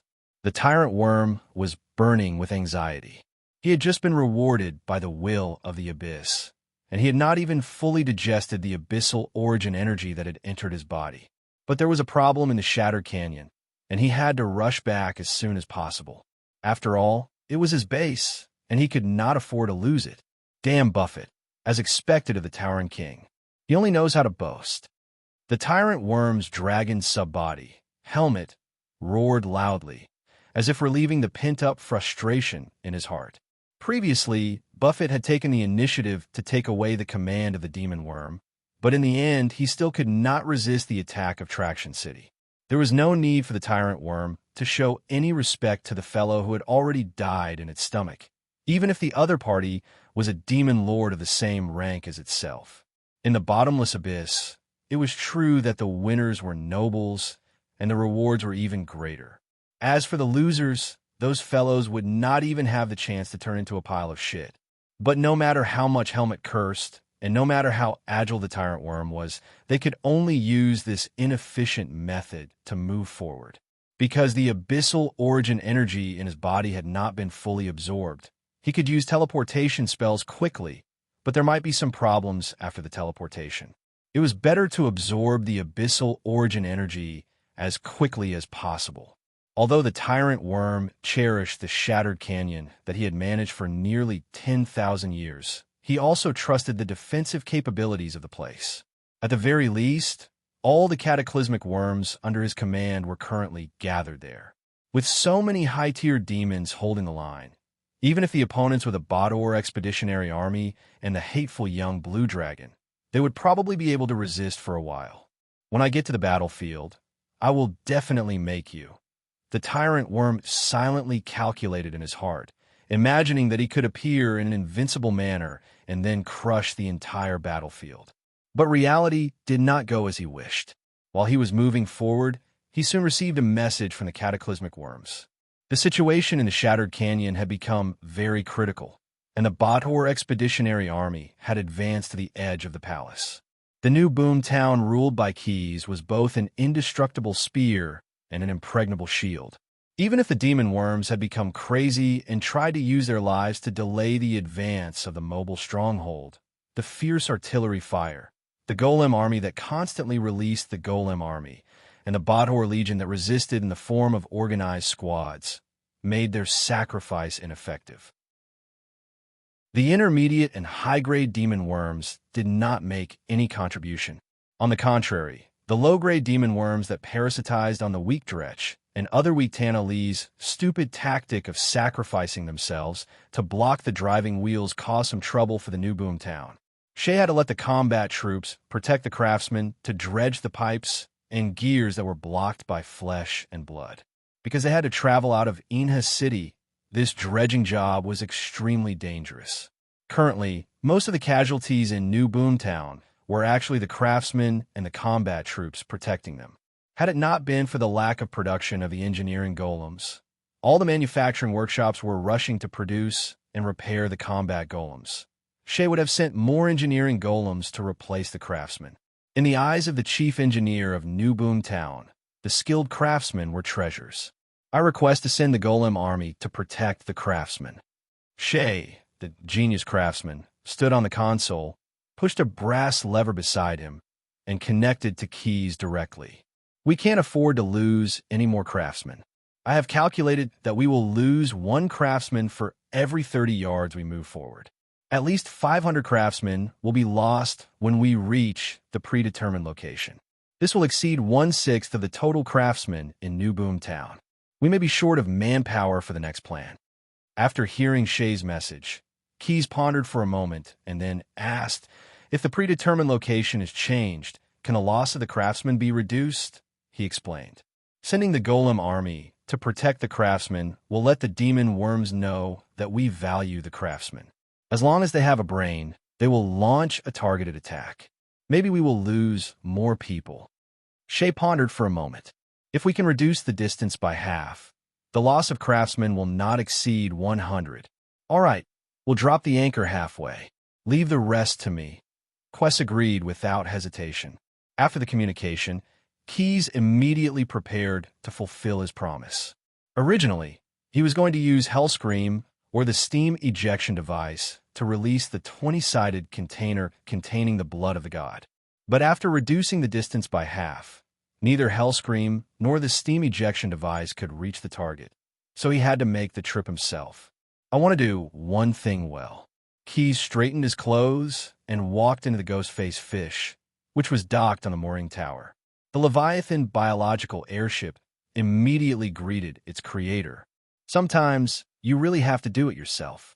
When Keyes sat in the pilot's seat, he did not need to touch the control panel. Instead, he used his psionic ability to give the airship various orders. Two tentacles reached out from the bottom of the cabin and quickly undid the mooring ropes. The biological furnace was activated, and hot air filled the air compartments of the ghost-faced fish. As the airship gradually rose, the ceiling of the mooring tower slowly opened. The biological airship, which was made from the flesh and bones of the pit fiends and the cells of the Leviathan, once again soared into the skies of the acid fog canyon. Activate greater invisibility. Keyes immediately gave the order, and the ghost-faced fish immediately obeyed. After explaining the docking location and the key points of returning after releasing the 20-sided container, Keyes let the Leviathan biological airship fly on its own. The ghost-faced fish had already activated the greater invisibility inherited from the pit fiends. Ordinary fiends would not be able to discover its existence. And even if it was discovered, the ghost-faced fish had other means of retaliation. Keyes now had to focus on the task at hand. He took out the soul-imprisoning flask made by the Demolic Snade and slowly poured the souls he had collected into the 20-sided container containing the blood of the god. The souls that had been treated with a secret technique still retained a certain degree of vitality. Once they were poured into the container, they tried to escape, but the formations carved on the bronze plates blocked them all. As the souls continuously hit the bronze plates, they emitted more and more intense soul undulations. Chapter 566. This was a silent plain. The extreme cold had almost completely sealed this world in ice. The only thing that could prove that creatures had once lived here were the various ice shards scattered on the ground. They were so colorful that they looked like mosaics. There was no need to investigate what those ice shards had once been. They were just collapsed geometric shapes, nothing more. Everything in this plain was broken, except for an iceberg that reached into the clouds. However, this iceberg was not crystal clear.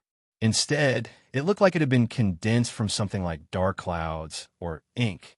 From time to time, human faces could be vaguely seen within the black iceberg. Just looking at it would send chills down one's spine. Zeus Kerr, the ice abomination nicknamed the Great Glacier, was entrenched in this material plane. Counting from the time he had escaped from the prison set up by the gods, he had been hiding in this material plane for almost 100 years. In the short span of 100 years, he had almost completely annihilated this place. Most of the intelligent creatures with souls had frozen to death, and only a small number of creatures had escaped to the depths of the earth to survive. The ice abomination did not deliberately pursue them because there were too few of them.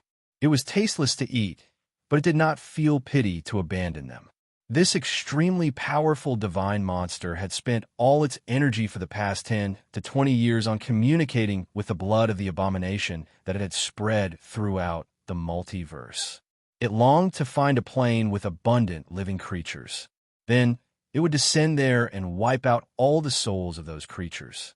Today, the feeling that Zeus Kerr had been dreaming of for a long time finally appeared once again. From a drop of the abomination's blood, there was a violent soul fluctuation. It guessed that there was a long and drawn-out war going on there, with creatures constantly dying. That was why there was such a violent fluctuation in the soul. What surprised the ice abomination even more was that it did not sense the aura of a god from the soul fluctuation. These souls were ownerless. They were not believers of any god. Zeus Kerr had originally suspected that these souls were demons from the lower realm or elementals from the inner realm fighting to the death. However, after carefully identifying them, he was relieved. Those restless souls all had the characteristics of mortal souls, completely different from evil spirits and elemental creatures. Zeus Kerr instantly became excited. As he began to transfer his power to the drop of God's blood, the black glacier that occupied this plain gradually melted. Years later, due to the lack of resources, the mortals had no choice but to take the risk and return to the surface. They found that the climate of the entire plain was no longer so cold and cruel, so they reclaimed the plain. As for the tragic history of this place, they only left behind the phrase, Ice Age, and hurriedly glossed over it. However, they did not know that after experiencing so many twists and turns, Zeus Kerr had not forgotten about this place, and that the ice abomination could return at any time. Of course, that was a story for later. At this time, this figure was happily stepping into the trap set by Keys. Frost accompanied him to the broken canyon. When the icicles condensed and broke through the rocks, they made a crunching sound. Surrounding the abomination's blood, the Frost abomination's figure began to appear at the bottom of the canyon. The container, which was made of 20 bronze plates, had been frozen into metal powder. Inject antifreeze fuel into the engine and connect all heaters to maintain the temperature in New Boomtown. Pull the city back 15 kilometers. After throwing the container, the Ghostface fish's airbags began to propel air backward. The abrupt drop in temperature forced the biological airship to take special measures. Before they returned to New Boomtown, Keys had already sent out orders through a spell. To be honest, he regretted not giving the order earlier. After Zeus Kerr appeared, the temperature in this region dropped as fast as free fall. Moreover, as the black iceberg slowly grew, the rate kept increasing. Standing on the top floor of the palace in the Broken Canyon, the god of virtual games, Stim's eyes were wide open. Divine abomination. Whether it was from the cold or fear, the dwarf god was stuttering. We have to leave the acid fog canyon immediately, right now. The bastards here have gone mad. Stim wanted to leave, but the tyrant worm was eager to return home. The moment the frost abomination descended upon the Broken Canyon, the demon lord felt his heart palpitate. He could clearly sense that something was wrong in his lair. At this moment, even though there was still a small amount of abyssal origin energy that had not been fully digested, he had to take the risk and use a teleportation spell to increase his speed. Still, when he saw the ice sheet sprouting from the Broken Canyon with his own eyes, he was already in despair. Zeus Kerr. To prevent himself from being frozen, Helmuter covered himself with a layer of flame shield. The blazing flames wrapped around the tyrant worm's tongue. Who summoned such a terrifying thing? Are those bastards crazy? Reality proved that Keys was not crazy. Other than the fact that the heater was activated a little late, the young blue dragon's judgment in other aspects was actually very accurate. The acid fogworm's incubation nest must be in the Broken Canyon. Even if the tyrant worm was really unwilling to fight a divine abomination like Zeus Kerr, he had to bite the bullet for his own core interests. Although the demon lord tried to communicate with the divine abomination and tried to persuade it to leave with other compensations, if the divine abomination could be swayed, how could they be a headache for the gods? Not only was the negotiation fruitless, the tyrant worm even found that Zeus Kerr was trying to absorb his constitution during the negotiation. You're digging your own grave. The tyrant worm's body suddenly shook rapidly, dispersing all the ice on his body and interrupting the legendary ability to absorb his constitution. Then, Helmuter, as a dragon subbody, came out and began to cast spells against the ice and snow. Wish, climate change. Extreme spell, burning sun explosion. Because it took some time to prepare a legendary spell, Helmuter used a delaying tactic first. As an abomination, ordinary spells basically had no effect on Zeus Kerr. Only wish spells and powerful fire damage spells could break through his magic resistance and cause substantial damage to him. With the Tyrant Worm's energy storage ring, Helmuter cast spells as quickly as a warlock.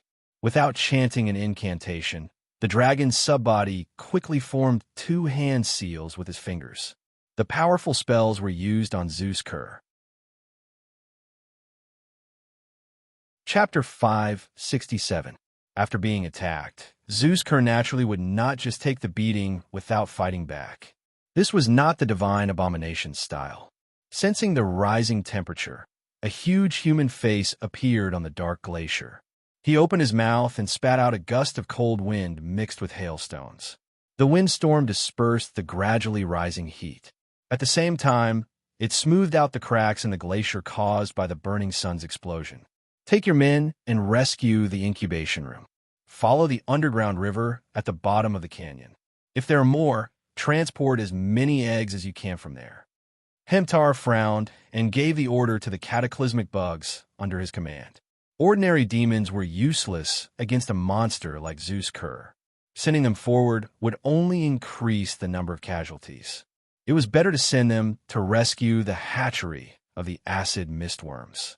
After receiving the order, the cataclysmic bugs immediately took action. First, they used scorching rays to soften the frozen ground.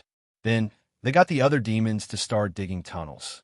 Since the Shattered Canyon was occupied by Zeus Kerr, they could only use this roundabout method to reach the incubation room at the bottom of the canyon. As for the Tyrant Worm, he was busy diverting the attention of the Frost Divine abomination. He could not spare any time to help the cataclysmic bugs, let alone hold the culprit responsible for all this. He could only watch as the new boom town slowly retreated into the distance. But there was nothing he could do. Oh, it's really cold here. The brawny ogre rubbed his hands and sighed. He then wrapped his walrus fur coat around himself. He was now with his brother, Blue. Since they had to ensure that fuel was supplied to the engine and heating facilities first, they were eating leftovers that had not been heated. However, the 2 ogres were not picky eaters. They had just led a team of cold-resistant bone demons to anti-freeze various key mechanical parts of Traction City. At this time, their stomachs were already rumbling with hunger. Therefore, even if they could only gnaw on some protein bricks, the ogre brothers still ate with relish. Oh, that's right. But my room is fine. It's neither too cold nor too hot. Brew took a sip of honey wine to warm himself up. Then he burped again. Even though the gas furnaces on the city wall have been lit and the heaters have been turned on, the barb demons can't withstand the heat. Only the bone demons and the blood armor demons can hold their posts. As for the core area, it's the other extreme. It's now a steam hell. It's said that many mortal craftsmen had to retreat to other places. The 2 brothers kept talking while their other brother, Prue, was busy distributing potions. The target of the potion was actually the mortal craftsmen who had retreated from the core area. Because they needed to work on the caterpillar maintenance deck, they had to apply anti-freezing ointment all over their bodies. Apart from Paru, who was also busy, he continuously distributed meatball-sized medicinal balls to each of the craftsmen. At the same time, he had to supervise them as they swallowed them. Don't complain about the taste of the medicine. There are many worse medicines than this. Moreover, this pill can ensure that the 2 of you won't be frozen during the hourglass. He was half scolding and half persuading. Puu also knew that there were not many medicines that tasted worse than the medicinal balls. However, he still made almost all of the craftsmen take the medicine, except for Shay, who was leading the craftsmen. This remnant of the wonder craftsman who possessed the body of the Reapers did not need to take the medicine. Instead, he poured some anti-freezing ointment into his mechanical body. After finishing the preparations, Shay walked to the side of the lift and pulled a Bakelite handle. The chain brought a semi-enclosed platform down from the dome. At the same time, the passageway leading to the lower deck slowly opened. After the thick passageway opened, A cold aura instantly spread out. Bring your tools. Everyone, go to the workstation that I've informed you about. Wait for my instructions before you move. Shay reiterated the precautions for this construction. Then, he was the first to step onto the lift. The craftsmen spontaneously lined up into 4 teams and walked up the semi-enclosed platform one by one. You can land now. Keep the passageway open. The Legion of Devils will be building temporary defensive facilities here. Just as the craftsmen were in position, the figure of the young blue dragon suddenly appeared on the deck. After getting off the ghost-faced fish airship, he hurried over from the mooring tower. Behind him was a team of elite centaurs and blood-armored demons. After assigning tasks to the demons, Keyes turned to look at Shay. Try to speed up the construction. Use the staff as much as possible. I've already given the staff a higher level of clearance. Hearing Keyes' instructions, Shay, the wonder craftsman, stretched out a thorny chain that looked like a tentacle. The tip of the thorny chain formed a circle. Don't worry. Many of the craftsmen I've chosen are cold-resistant snow maniacs and tundra dwarves. They are relatively more adapted to the cold climate. At the same time, they are very familiar with the work to be done. Seeing that Shay already had a plan, Keyes did not say anything else. He stepped forward and personally pulled the bakelite lever to send off the craftsmen who were about to descend to the bottom floor of the Caterpillar maintenance deck. Amidst the creaking sounds of chains, the half-closed platform slowly descended. After passing through the passageway, everyone felt their skin tighten a little. Heavy breaths came out of their mouths and noses. The cold wind was biting cold. Although there were no less than 300 people on the semi-enclosed platform, it still swayed slightly from the wind. Fortunately, the chains in the platform itself were relatively sturdy, so there were no safety issues. The lift descended about a few dozen yards before the hooks at the bottom of the platform snapped and latched onto the fixed structure that extended out of the Caterpillar maintenance deck. Open the gate to the maintenance deck. Quick, quick, quick, Shay ordered the craftsman. Although most of the craftsmen were cold-resistant, the low temperature was still quite a threat to them, so they quickly responded to Shay's instructions. A few tundra dwarves smashed the icicles on the wheel of the gate, quickly spun a few times, and opened the gate to the Caterpillar maintenance workshop. This platform was the lowest platform in the new boom town. It was in the shape of an H. After Shay and the others came down, they were at the small H bar. The craftsmen who had been trained in advance immediately rushed to their task posts as soon as their feet touched the ground. In order to move better, they did not bring too many tools except for cold-resistant clothes. Those tools had long been transported to this deck. Now, they just had to take them out and use them. Oh, and they had to light a fire first because it was too cold here. Chapter 568. Traction City has braked. The scorching ray staff is in place. The impact drill's fuel is full. The tilt angle of the shield tunneling machine has been adjusted. The assault team is equipped with a mud-to-stone staff. While confirming the reports, Shay quickly calculated the various details. The argon lamps on the Caterpillar maintenance deck lit up the entire deck. The workers were constantly hammering. They cut the spare steel deck into shape and used it as a temporary shield tunneling machine cover. Then, they used spray guns and hammers to give it a certain curve. They tested the various parts of the impact drill to ensure that the camshaft and conveyor belt would not be jammed. They bundled dozens of scorching ray staffs into a bundle and carefully extended them out of the holes drilled in the deck. All the craftsmen were nervously but orderly preparing for the work. When the driving wheels of the new boom town finished braking, and the moving fortress moved forward a few hundred yards under the action of inertia before coming to a stop, the craftsmen began to dig into the frozen ground as they had previously practiced. Yes, they were also digging underground. Like the worm demons who were preparing to rescue the hatchery of the acid mistworm, 1/3 of the workers in Traction City had begun to become miners. However, the tools they used were much more advanced than the worm demons. These craftsmen first used the cluster staff to shoot scorching rays to melt the hard frozen ground surface. Then, they extended the drill bit of the impact drill and dug a tunnel in the softened soil. The soil and gravel with ice shards were first transferred to the Caterpillar maintenance platform by the conveyor belt on the platform, and then thrown out of Traction City through the conveyor belt on the platform. This tunnel was not perpendicular to the ground. There was an angle of about 30 degrees between the impact drill and the ground. Every time they dug down a certain distance, the shield tunneling machine would follow and fill in a section of the tunnel support made of twisted steel plates to prevent the tunnel from collapsing. In order to strengthen the hole, the first few dozen yards of the tunnel were constructed in this way. When they reached a sufficiently deep place, the entire tunnel was dug horizontally, and at the same time, it continued to expand to form an underground cave on both sides. At this time, Shea sent out the assault team and asked them to use the mud to stone staff to turn the walls, dome, and floor in the cave into hard granite. The shield tunneling machine had lost its usefulness at this time, so it was pulled out as a link between the tunnel entrance and the maintenance deck of the towing city, making it convenient for the craftsmen to go up and down. With the help of suitable equipment and various magic tools, the entire project lasted for less than 2 hourglasses before it was basically complete. The group of craftsmen had dug out a huge underground hideout under Traction City. The space inside was enough to temporarily house the entire population of the new boomtown. Since many experienced Frozen Earth dwarves had participated in the work, they had also designed several well-hidden ventilation passages for the cave. If the entrance to the cave was blocked, they could widen 1 or 2 ventilation passages so that the people inside could escape in time. Just as they were nearing the end of their work, the Legion of Devils and otherworldly mercenaries in New Prosperity Town had already received the notice. They lined up and gathered in the city intestine.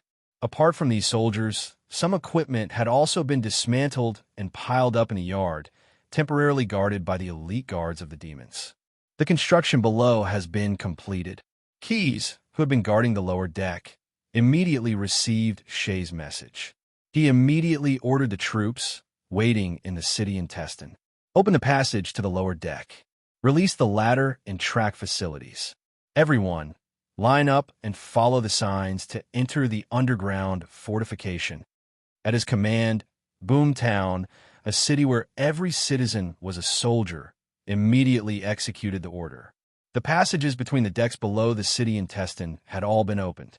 In order to increase efficiency, Keyes even ordered his men to break open a large hole in the deck. Those mortal mercenaries who didn't know how to fly or teleport quickly used the ladder hanging at the edge of the deck to climb down. The Legion of Devils, on the other hand, was much more convenient. At the very least, the demons who were asked to evacuate basically knew how to use teleportation spells. After a few scouts confirmed the spatial coordinates of the hideout, they quickly used their spell-like abilities to enter the underground fortification. In less than an hourglass's time, the entire new Boomtown's army had retreated. It's time.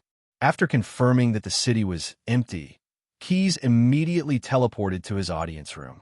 Due to the howling wind outside, the tower in the center of New Flourishing Town was shaking slightly at this moment. The Batoy generals were all waiting here. In addition, there were nearly 10,000 special operations teams made up of centaurs, skeletons, and blood-armored demons hiding in the empty houses, waiting for Keyes' orders. Take off. Let's give those bastards a head-on blow. Keyes sat in his seat and slammed his hand on the armrest of the chair. His words, accompanied by a strong telepathic message, instantly rang in the ears of every demon who stayed behind. All kinds of memories of the past appeared in the minds of the Batsu. They were all cheering for revenge against the tyrant worm and stem.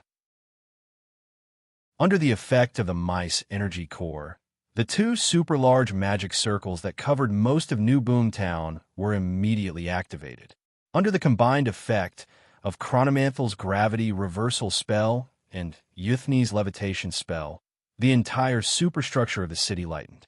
The track base and the city intestine that had been modularized were unfastened one by one to fix the connection of the superstructure. The engine in the core area was still working, but it was powering the hundreds of propellers installed at the bottom of the superstructure of the city. The propellers provided lift to reduce the burden on the mice energy core, and at the same time, it also allowed the city, It might be more appropriate to call it the floating city now, to rise a little faster. The steam ejector that was originally used to launch the Golem army was now modified into nozzles around the floating city to adjust the direction and angle of the city's flight. Braving the wind and snow, the city rose higher and higher. It did not take long before it pierced through the clouds of the acid fog canyon. Walking to the balcony of the audience room, Key saw the sunlight that he had not seen for a long time. Although the pale green light was not bright, it still made the blazing crystal in his body become active. The young blue dragon began to feel the slowly increasing energy. This is a good sign, Keyes thought to himself. Chapter 569.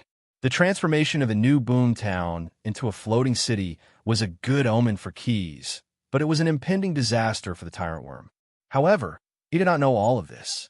In other words, this demon lord's understanding was somewhat biased compared to the truth. These damned bastards actually escaped. The tyrant worm was busy dealing with Zeus Kerr and had no energy to chase after the floating city. If he sent other demon worms, he would only be sending himself to his death. Thus, he could not help but feel resentful. Once I expel this abomination from the acid fog canyon, we'll settle all our grudges, new and old. His heart was filled with endless resentment, but he could only hold it in and attack Zeus Kerr with all his might. At this time, the frost abomination's body had already filled the shattered canyon, and the tyrant worm's palace had been crushed into ruins by the solid ice. What angered him even more was that the acid fogworm's breeding grounds had also been destroyed. According to the report of the worms of calamity who had gone to rescue them, there were less than 10 eggs left. Summon lava elemental elders. In order to fight against Zeus Kerr, the tyrant worm directly summoned 13 lava elementals from the inner plane. They were all elemental level elemental life forms. He left 2 lava elemental elders by his side to act as his furnaces, and sent the rest to fight against the frost abomination. The lava elemental elders were no match for Zeus Kerr. The tyrant worm was well aware of this. However, due to their opposing natures, they could indeed somewhat restrain it. At the very least, to deal with these 11 elite lava elementals, even the frost abomination would have to expend some effort. For the tyrant worm, this was actually enough.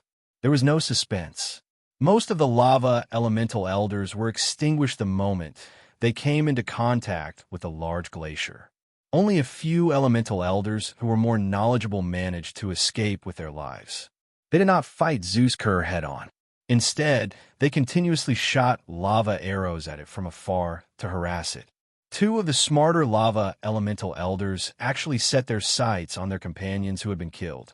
They began to cast spells on the lava core they had left behind, attempting to use the pure energy contained within to cause the volcano deep in the acid fog canyon to erupt and attack Zeus Kerr.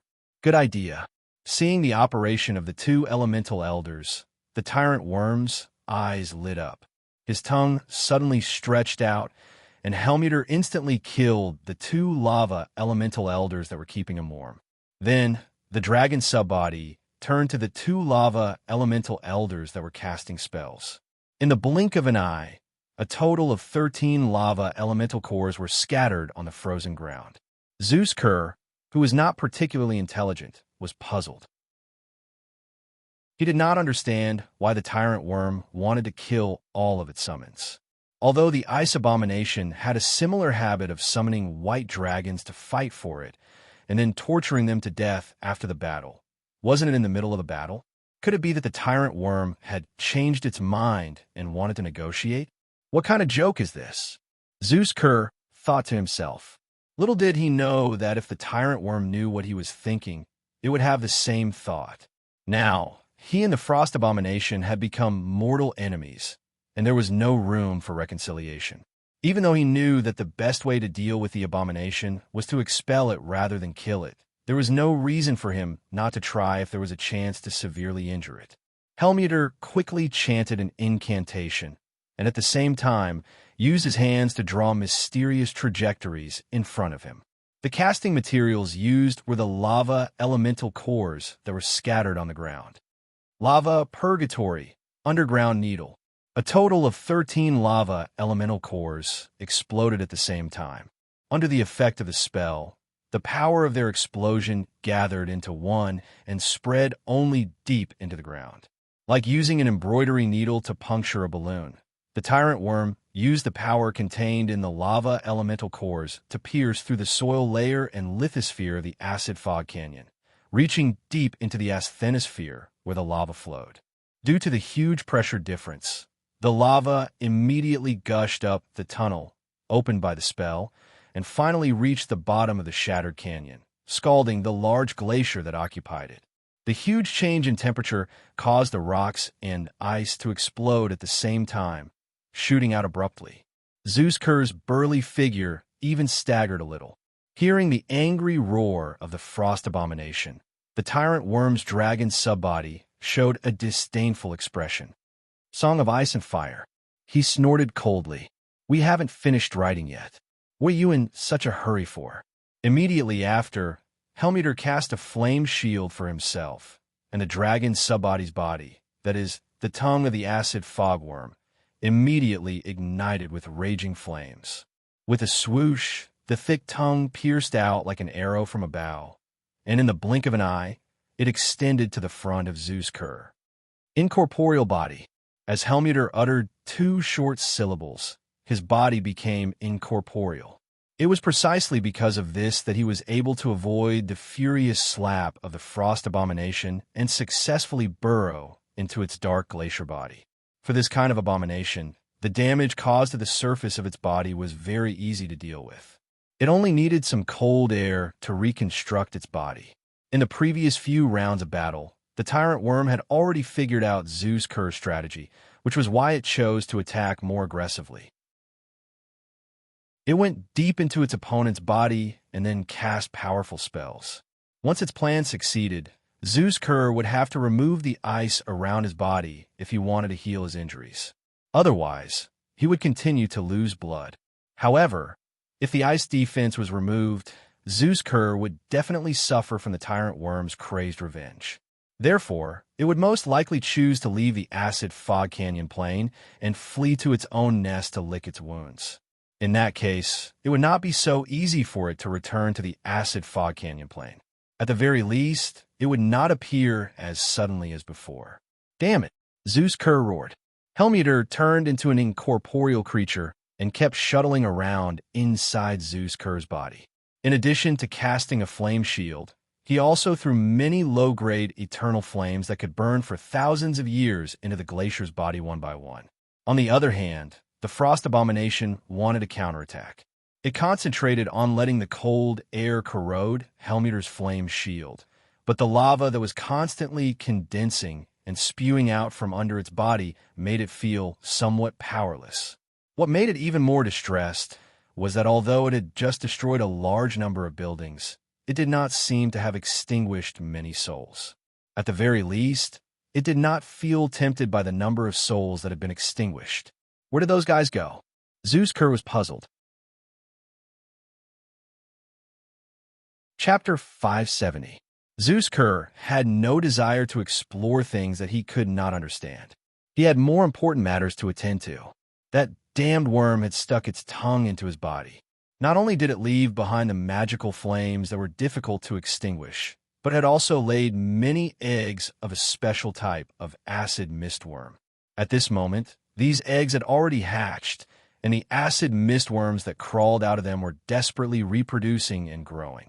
They were like a type of pastry called water chien. They were crystalline from head to toe, like pieces of wriggling gel. Compared to other types of acid mistworms, they were more adapted to cold climates. They could even eat ice to keep themselves warm. They would only eat a little bit of ice each time, and then use the digestive enzymes in their bodies to convert it into hydrogen and oxygen. Finally, they would ignite it to release heat to ensure that they would not freeze. The tyrant worm used its tongue to continuously pump acid gas from the acid mist canyon into Zeusker's body. It was a source of energy for these acid mistworms. Thus, these special acid mistworms began to multiply in the Frost Divine Sin's body. Due to their continuous activity, many cracks appeared in Zeusker's body, severely affecting the overall strength of the glacier. Damned worm. Zeus Kerr, who was not very rational to begin with, was instantly enraged when he realized that there was a serious problem in his body. Thousands of arms that looked like they had been chiseled out of knives and axes appeared on the pitch-black glacier. As he took a step forward, these arms grabbed the walls of the shattered canyon and pulled the frost divine sin out of the lava, spewing out of the canyon. Then, 2 or 3 white dragon heads that were completely made of ice appeared on the glacier. The moment they appeared, they gnawed on the tyrant worm's tongue that had penetrated Zeus Kerr's body. These dragon heads had clearly been blessed by the divinity of the divine sin. Even though the dragon's subbody, Helmuter, had cast an incorporeal spell on the tongue, it was still bitten by the ice dragon heads. I will freeze your heart, liver, spleen, stomach, and kidneys. As the frost divine sin roared, clusters of icicles began to spread along the tyrant worm's tongue into its mouth. Although this massive worm did not have the organs that Zeus Kerr had mentioned, allowing the cold to freeze its organs was still an unbearable experience. A demon lord and a divine sin. The two powerful monsters were in a stalemate just like that. They used the tyrant worm's tongue as a link to fight each other endlessly. Even if they did not use any spells to attack, the ground of the acid fog canyon was still ravaged to the extent of a missile bombardment just by relying on their gigantic bodies and immeasurable strength. In terms of strength alone, Zeus Kerr was clearly superior to the tyrant worm. After all, the frost abomination size was not just for show. He created a few arms made of solid ice for himself, and the tip of each arm was extremely sharp. Every time he swung his sword-like arms, he could tear open wounds on the tyrant worm's body. However, the tyrant worm was not completely defenseless. This demon lord also had his own backup plan. He endured the pain of his tongue being gnawed and torn, and constantly pumped more acidic gas into the glacier to nourish more special acid mist worms. As the transparent worms, which were originally nothing to Zeus Kerr, gradually grew and multiplied, the damage they caused became more and more obvious. Every time the evil god waved its arm, the tiny parasites would detonate the decomposed hydrogen at the same time as if they had a tacit understanding. Although the destructive power of each explosion of a transparent worm was limited, there were too many worms. After Zeus Kerr and the tyrant worm wrestled for nearly 2 hourglasses, the tyrant worm wanted to wave its arm again, but the arm disintegrated the moment it was raised. Worm secret technique, broken tongue rebirth. Worm secret technique, tongue feeding worms. Worm's secret technique, air blast. Seeing the opportunity, the tyrant worm naturally would not let it go. It used 3 secret techniques that it had invented. As the secret technique was used, its huge ring-shaped worm mouth instantly closed, and the tyrant worm bit off its tattered tongue. His dragon subbody, Helmthal, reconstructed its body on the new tongue that grew out of its mouth. The broken tongue entered Zeus Kerr's body and instantly decomposed into nutrients that the special acid mist worms needed to multiply. A super large number of special acid mist worms kept gnawing at the broken ice, and the hydrogen and oxygen they released quickly gathered together and filled every crevice in Zeus Kerr's body.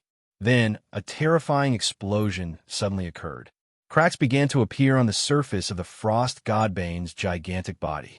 This huge black glacier could disintegrate at any time. You'd better not leave. The glory of killing a Frost Divine, sin belongs to me. The reborn Helmthal loudly announced in the abyssal language, as if the broken tongue had not affected him at all. But this was actually just a show for Zeus Kerr. On the tyrant worm's body, 3 or 4 energy storage rings had dried up in an instant. It was only by forcefully tightening its muscles that it maintained its form and did not change.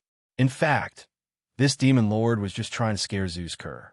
Although he had already severely injured the ice abomination, it was still a divine creature after all. It only needed another dozen hourglasses to fully recover from its injuries. Moreover, the tyrant worm could not always burst out with such a 3-hit combo. If he wanted to replicate the pattern just now, Zeus Kerr would not be so easily fooled. it could not cause internal damage. To be honest, the tyrant worm was not confident that its spell could break through the Frost Divine Sin's spell resistance.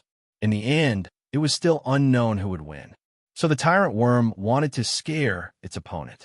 But this plan did work, and Zeus Kerr was indeed a little scared. At the same time the tyrant worm made its heroic declaration, the severely injured Frost Divine Sin began to establish contact with the blood of the Frost Divine Sin that had set up in other planes. At a speed visible to the naked eye, the towering glacier began to collapse. The tyrant worm did not attack twice, and Zeus Kerr quickly fled from the acid mist canyon. Chapter 571. So Netherill's floating city is nothing more than this. A pit fiend could not help but sigh as he stood on the walls of the new boomtown. Many of the generals he was familiar with nodded in agreement. Keyes had arranged for them to wait here for several hourglasses, but not a single one of them complained. Most of them were discussing the upcoming battle. It could be said that every general standing here had a grudge against the tyrant worm. In the so-called final battle for supremacy, they had all been attacked by the tide of worms. At this moment, they all mustered up all their strength to take revenge. Lord Keyes has come out. A sharp-eyed general saw Keyes' figure and immediately notified his colleagues. Prepare to line up and await orders. My blade is thirsty for blood. Keyes walked on the walls, holding a crystal board in his hand. It showed the various operating parameters of the floating city. It displayed a lot of data about airflow and the weight of the floating city, which was constantly collected by the scouts that Shay had programmed in advance. The young blue dragon was not too familiar with the data at first, but the Megalosaurus was a creature that could fly. He quickly grasped the mysteries. The key parameters are still normal, and the height of the floating city is enough, Quest calculated in his mind. The main thing is to lock on to the tyrant worm and prepare more ammunition for the launch. He walked to the group of generals and pointed at 3 or 4 pit fiends. Use the wish spell immediately. I need the following equipment. Make sure to describe it clearly when you make your wish. If you fail, there are still a few empty positions in the army of death that will attack the tyrant worm. I guarantee that will be your final destination. Under the young blue dragon's stern threat, the top bats of devil were all silent. They listened carefully to Keyes' description, not daring to miss a single word. In fact, in order to control the unruly demons of the lower realms, they had to be supervised with harsh punishments. This would greatly increase their efficiency. Not long after Keyes finished speaking, 3 scaffolds made of adamantine extended from the walls of the floating city. They formed a triangle with the city as the center. At the end of each scaffold suspended in the air, it was equipped with a magic device to assist in aiming and a clamp structure to hold the ammunition. Just like the recipe used to slay the camel god in the island world, Quest had also prepared the staff of sanctions for the tyrant worm, and he had prepared 3 of them at once. These tungsten columns weighed dozens of tons, and each of them had to be carried by several generals before they could be successfully installed on the scaffolding. After they were fixed, 3 generals personally controlled the aiming formation to lock onto the tyrant worm below the clouds. Keyes was only responsible for giving the order to release the scepters at the right time. When Keyes, who was staring at the ground at all times, noticed that Zeus Kerr was about to lose, he did not hesitate to give the order. The reason why it was a little earlier was that the scepters of sanction needed some time to free fall. Secondly, he was not worried about accidentally injuring the abomination. He was only worried that he could not hit the tyrant worm. The 3 tungsten pillars fell at the same time. Under the influence of gravity, they fell faster and faster. The high temperature caused by the friction with the air made the surface of the pillars slightly red. It was because of the addition of tungsten that they did not melt or even vaporize. When the speed of their descent exceeded the speed of sound transmission, the 3 tungsten steel cylinders would have to descend a great distance before the whistling sound waves could reach them. Therefore, when they hit the target, the tyrant worm only saw some inconspicuous things falling from the sky. After a lot of smoke and dust splashed up from the ground due to the violent explosion, the demon lord heard the surging, whistling sound. He even thought that there would be another bombardment coming. Damn dragon whelps, and those bastards about ore. The tyrant worm cursed fiercely. He quickly realized who was behind the attack and reacted immediately. Like a snake, the giant worm coiled up his body. The bombardment just now opened 3 wounds on his body, and the juice in his body gushed out like a geyser. After curling up his body, he covered the wound with his uninjured body and cast a series of recovery and defense spells on himself, such as super regeneration, inert field, superstone skin, and so on. After doing all this, he stuck out his tongue. Helmeter looked up at the sky. With the help of many magic vision, he quickly found those who dared to attack him. He actually created a floating city. When he locked on to the city floating at the top of the sky, the magic aura emitted from the floating city almost blinded his eyes. This guy actually recreated the classic creation of the great arcanist Nile. Because he had systematically learned all kinds of knowledge related to magic, Helmeter was no stranger to the legend of Nile. And a few years ago, the great arcanist who drove the floating city to the abyss to colonize and plunder resources and search for living experiment materials had actually left a very deep impression on many demon lords. For mortals with such great power, even the powerful demon lords could not underestimate them.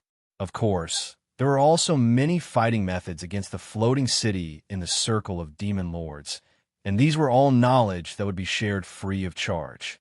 As long as a demon became a demon lord, the will of the abyss would tell them all when crowning them.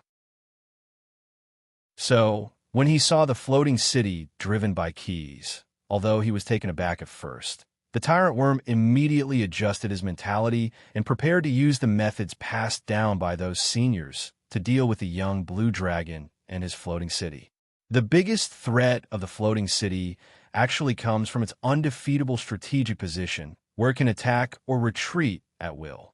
And as long as it falls, the fallen floating city will be a dead city. And the only thing it can do is to hold on, ha ha ha. Aiming in the direction of the floating city, the tyrant worm opened his huge mouth, and countless magic patterns began to spread along the inner wall of his mouth, and these magic patterns finally all gathered on his dragon subbody. Lord's will, gravity overload. Chapter 572. Driven by the surging power of the abyss, the tyrant worm mobilized its authority as a demon lord and forcibly distorted the reality of the acid fog canyon's plane, exerting a gravitational acceleration that was more than 10 times the normal value on the floating city hanging high in the sky. This was indeed somewhat beyond Keyes' expectations, but he was actually very surprised. I don't have to exert a gravity spell on the floating city. It's really giving me a pillow when I'm sleepy. Keyes laughed in his heart. Since you want to speed up your destruction, I'll fulfill your wish. Of course, just the assistance from the enemy was not enough. The necessary preparations still had to be carried out step by step. Keyes immediately let General Bateau lead a team to carry bundles of steel plates to reinforce the base of the floating city. Batsu, who stayed behind in New Boom Town, were all intermediate and advanced demons who could fly. After receiving the order from the Supreme Commander, they all jumped down from the outer wall of the floating city. What they had to do was simple, and that was to use the steel plates they carried to sew up the cracks that appeared at the bottom of the floating city. Due to the difference in gravity, the base of the floating city was pulled more strongly than the superstructure. The materials used to build the city could not withstand this force, so there were signs of cracking in some places. If it wasn't stopped, the floating city might disintegrate in the process of falling. That was not the result Keyes wanted. He still wanted to use the city to test the tyrant worm's strength, so he could not let the floating city give up halfway. At the same time, Keyes also had to solve a problem, and that was how to ensure that the tyrant worm did not have a chance to dodge. Due to its size, the tyrant worm would definitely be slower than ordinary spellcasters when it wanted to use teleportation spells. However, if the floating city were to fall straight on its head, it would definitely not be stupid enough to take it head-on. Moreover, there was only one floating city. If it did not succeed in one go, Keyes would not be able to create another floating city in a short period of time to continue the attack. In response to this problem, the young blue dragon also formulated the corresponding measures. The reason why he had cast the 3 staffs of sanctions ahead of time was to numb the tyrant worm. In the center of the 3 tungsten cylinders, there was a special compound magic array.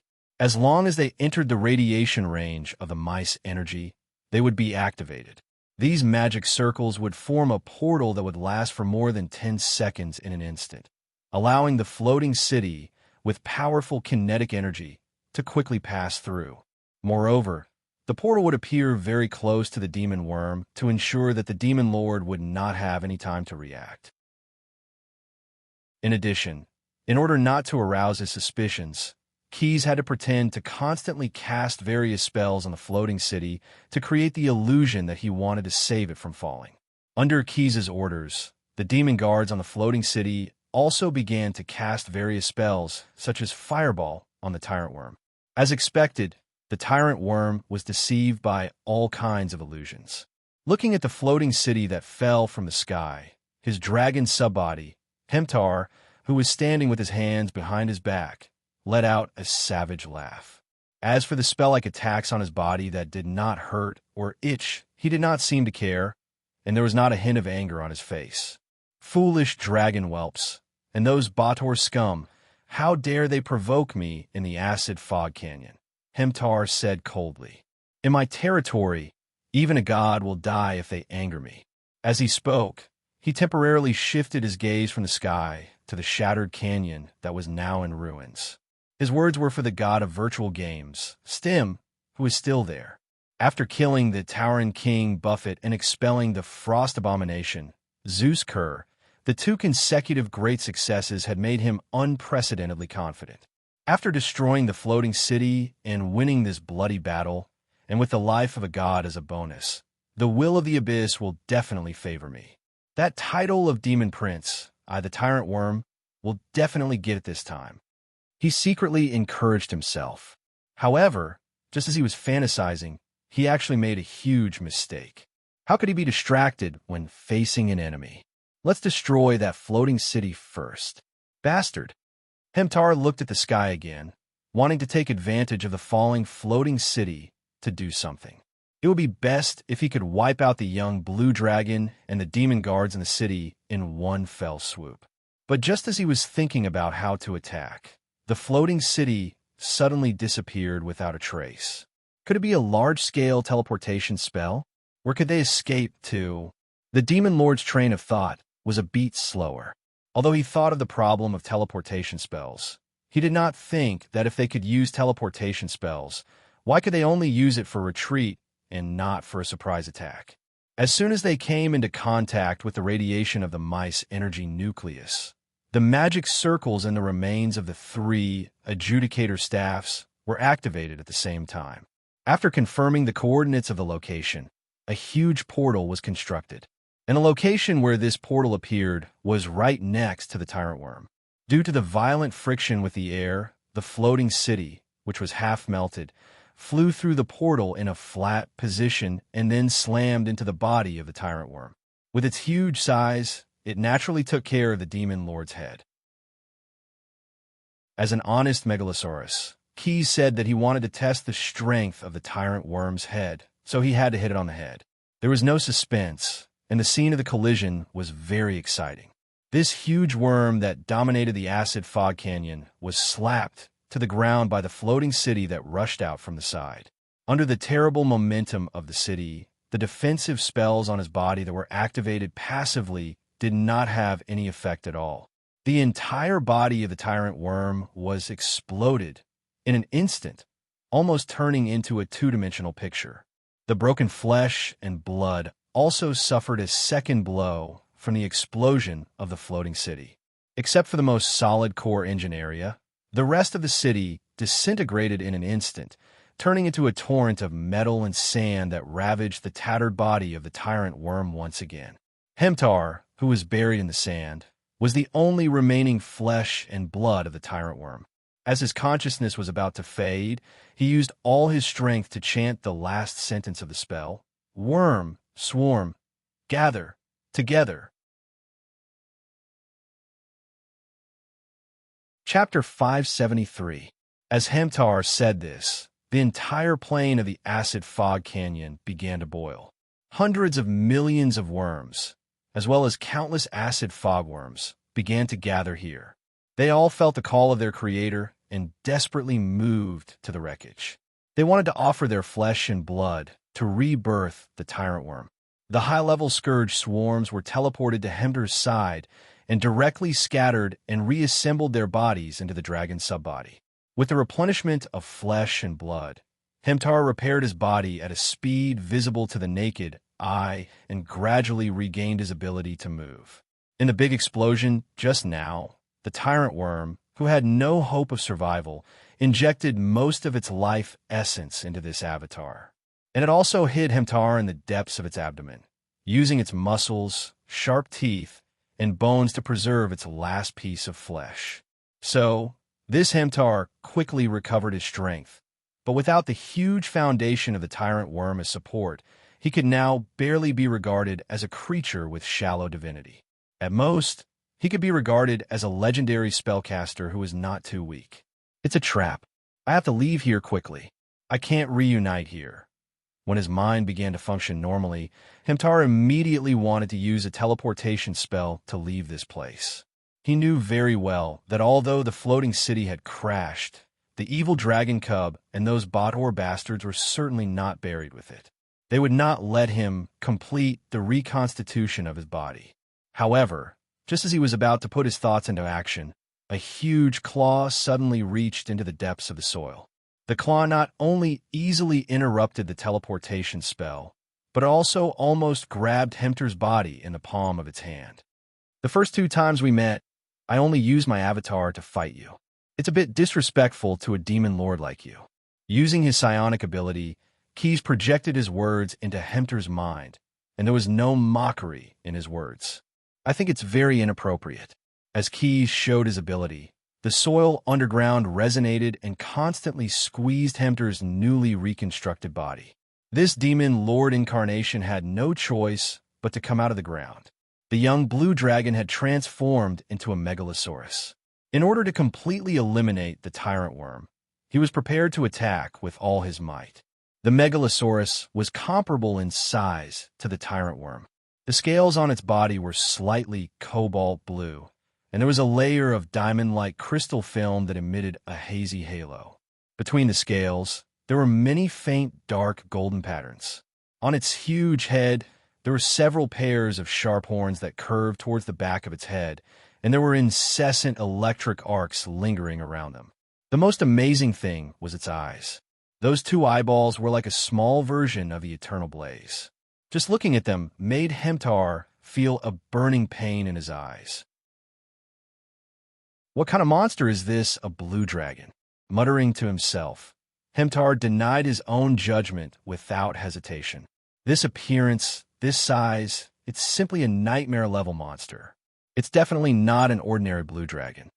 In fact, he was not the only one who had such thoughts. Seeing Keys in his original form, even the group of devils in Bader's camp all felt their hearts palpitate, and at the same time, there was a hint of joy. Fortunately, Lord Keys is one of us. It's a little too scary to be his enemy. With the appearance of Keys' main body, the air in this area of the acid fog canyon was somewhat scorching. The ground that had been frozen hard due to Zeus Kerr's activities now all began to thaw. The soil first became muddy, and then large cracks appeared due to the evaporation of water. The weaker devil worms would instantly spontaneously combust as soon as they got close to Keys, turning into howling pillars of fire. Force field barrier, ionic barrier. As soon as he made his move, Keys consecutively used 2 large-scale sealing spells. The small hammer had transformed into a ring and was worn on his sharp claws. The mice energy core inside was not affected by the fall of the floating city, and it still provided Keys with enough spellcasting power. With the support of the Mice Energy Core, he first mobilized the natural ability of the Power Dragon and sealed himself and Hemtar in a spherical space completely composed of force fields. Then, Keys relied on this seemingly easy to break, but was actually extremely tough to create a barrier composed of ionic flames. This barrier emitted a blue and white light, and its temperature was so high that even the Batsa Devil, who was immune to fire damage, felt a little scared. It's best not to think about running away. Spells like Dimensional Anchor may not be able to stop you, but this barrier will definitely make your teleportation speed slow. I still have some tricks up my sleeve. I'll definitely be able to hit you then. With a ferocious smile, Keys said cruelly to Hemtar, "If you don't believe me, you can try it yourself. I'll also finish the battle quickly." Not knowing whether it was because of the threat or because the temperature in the enclosed space was too high, Hemtar's forehead began to drip with sweat. Without the support of the Tyrant Worm's energy storage ring, he was now not qualified to use spellcasting. He could not waste precious spells on resisting the surrounding environment, so he could only rely on his own body to resist the high temperature.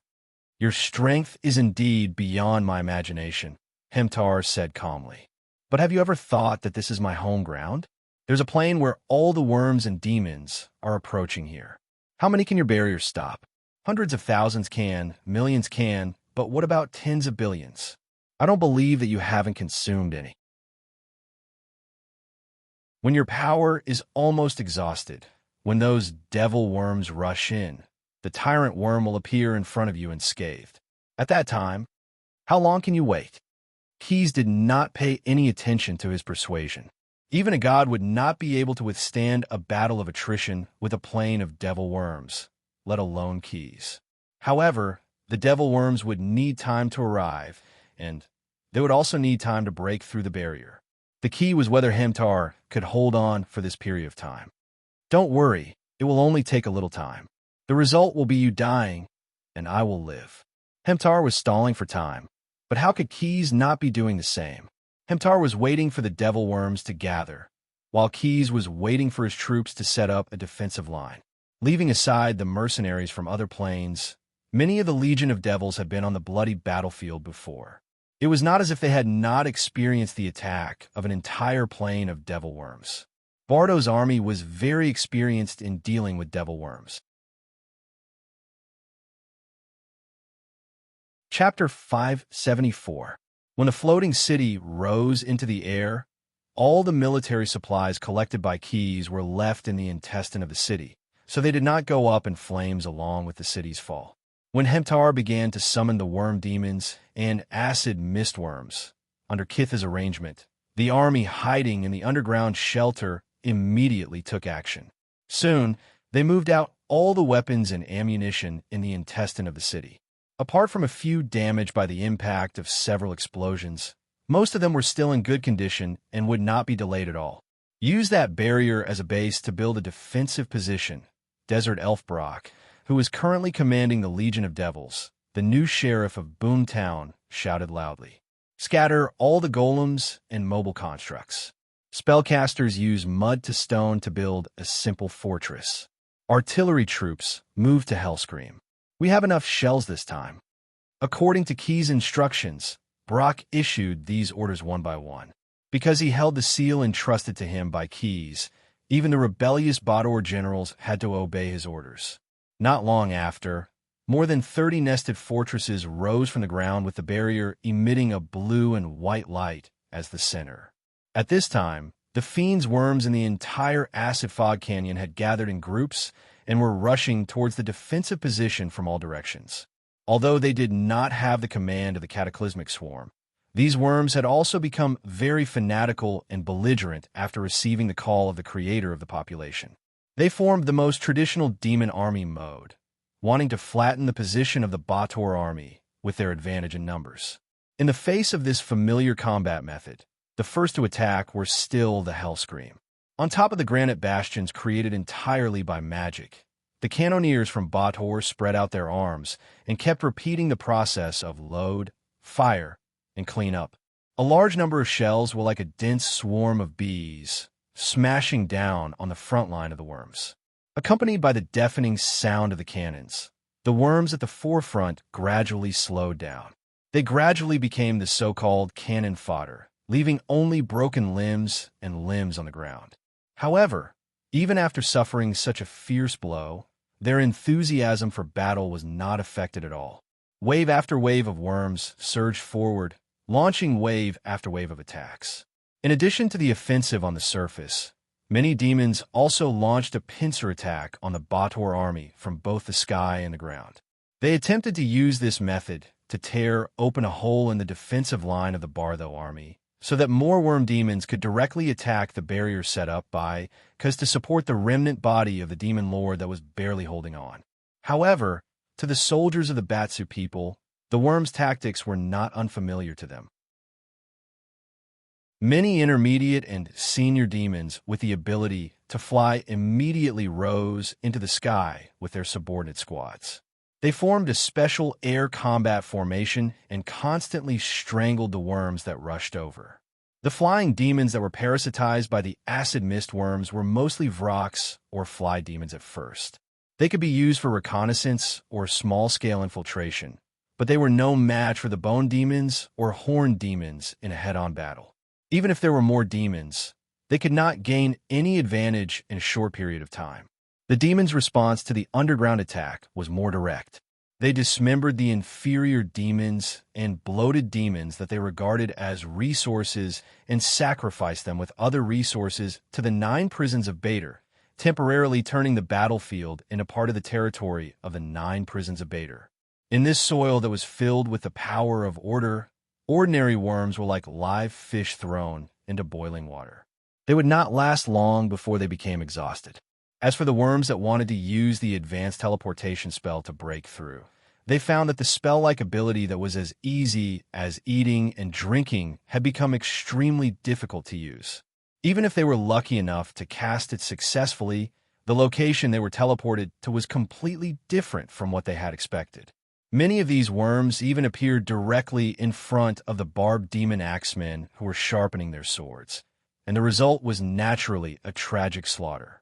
And the cause of all this was the blood-armored demons who had the ability of dimensional interference. With tens of thousands of blood-armored demons casting dimensional interference at the same time, it was tantamount to a fool's dream to use the advanced teleportation spell normally. In general, the Batsa Devil's tactic to deal with the demons was actually the classic hammer and anvil tactic. First, he transformed into the anvil that made the demons unable to bite. Then he prepared the hammer to force the demons to attack from the ground. Then, with the advantage of equipment, as long as Hellscream had sufficient ammunition, no matter how many demons came, they would just be courting death. On the battlefield, the value of this tactic had been proven countless times, and the effect was very impressive. And in the face of the worms that were bent on breaking through the line of defense, the Batsu army had another hammer at this time. Although the mercenary legion under Key's command could not withstand the attacks of the demons on the battlefield, they could still launch an attack from the flanks of these worms that did not care about anything other than breaking through the line of defense. They only needed to pay attention to the direction of the main attack of the demon legion and the artillery fire of the Batsu army. The only thing left for them to do was to sharpen their swords and slaughter the worms that were busy charging forward. Without the command of the cataclysmic swarm, these worms' actions were completely disorderly.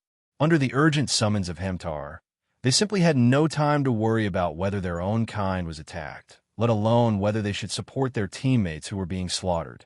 This is really exciting. I haven't seen such a big scene in a long time. Among the mercenaries, the brawny ogre Neru was the most excited. He finally found an opportunity to raise his arms and do something big. Because the worm fiends were only focused on charging forward and would not surround him, he only needed to swing his ebony chain in one direction and smash it. Occasionally, some worms would cast spells, but in the face of Neru's luxurious enchanted equipment, the scattered spells did not have any effect at all. While Neru was happily playing the game of smashing mole, Brew was constantly paying attention to the direction of the Demon Legion.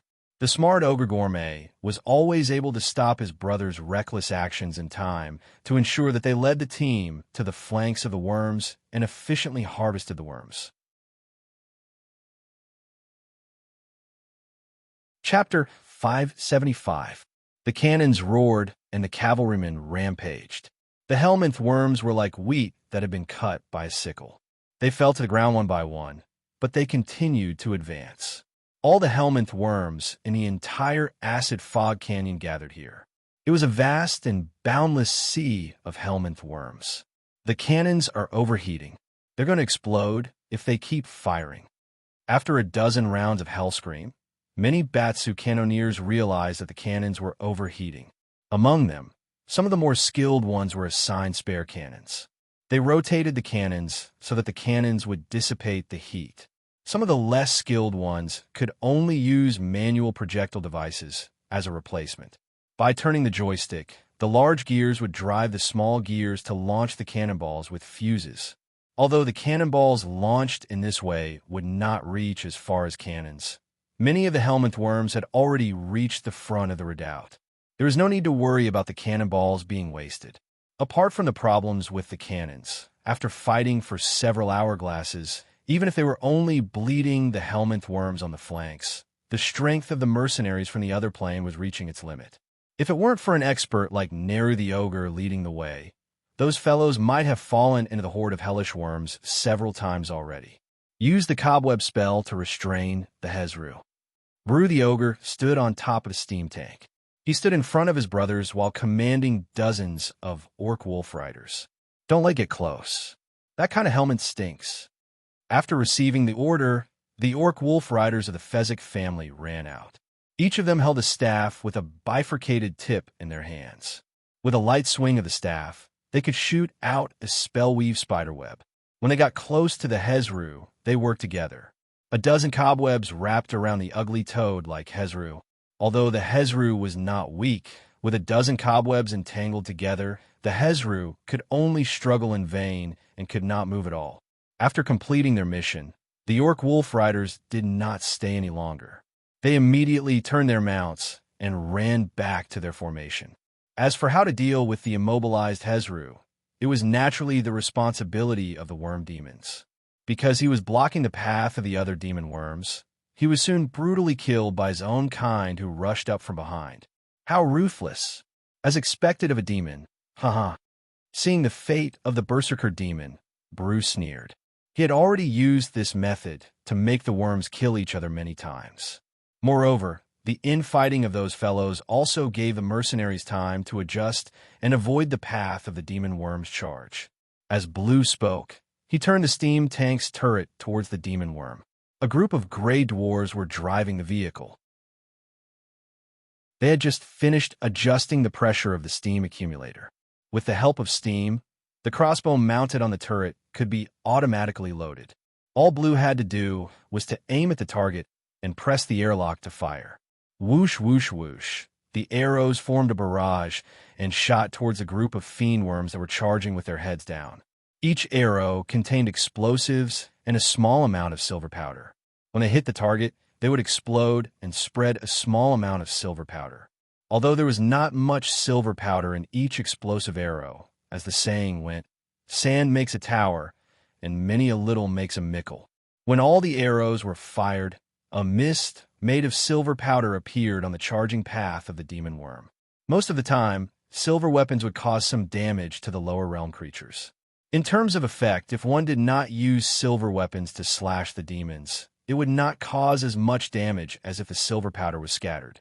This was because as long as the silver powder was attached to the demon's body or even inhaled into the lungs, the silver powder would continue to be effective. A large number of demon worm crashed into the foggy area. First, they felt a stinging pain on their skin.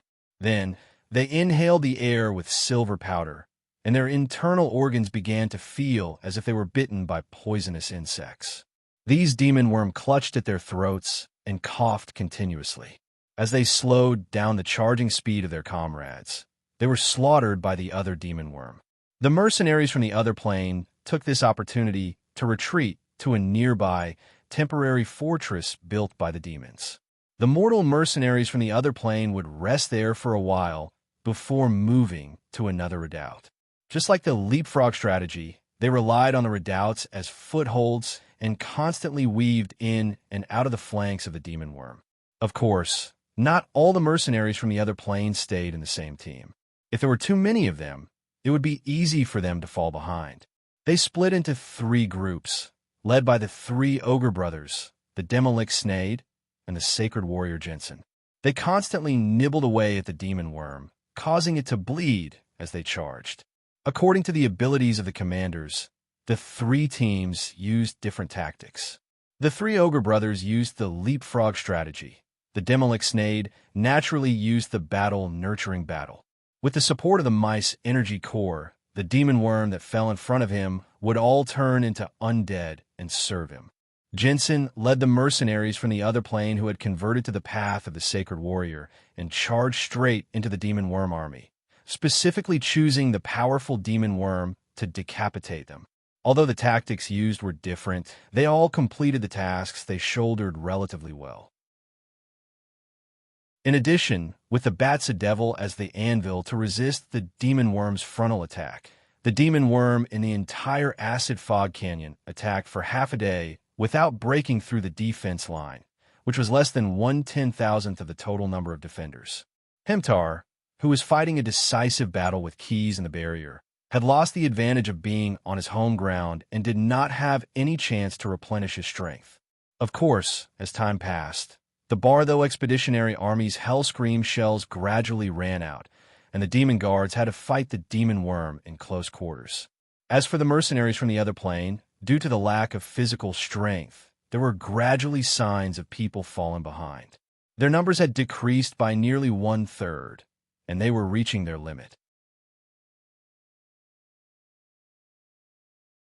Chapter 576. Your end is close at hand. In the face of the stubborn helmet, Keys loudly announced the other party's imminent fate and then spat out the breath used to fulfill his words. Green and white flames spewed out of his mouth, and with flashing electric arcs, it accurately hit the tyrant worm's incarnation. It also contained a powerful force field, firmly confining Helmet's body in place. The flesh and blood were evaporated by the flames, and not even ashes were left behind. Helmet could only use the last bit of abyssal origin power and try his best to protect his soul from being annihilated.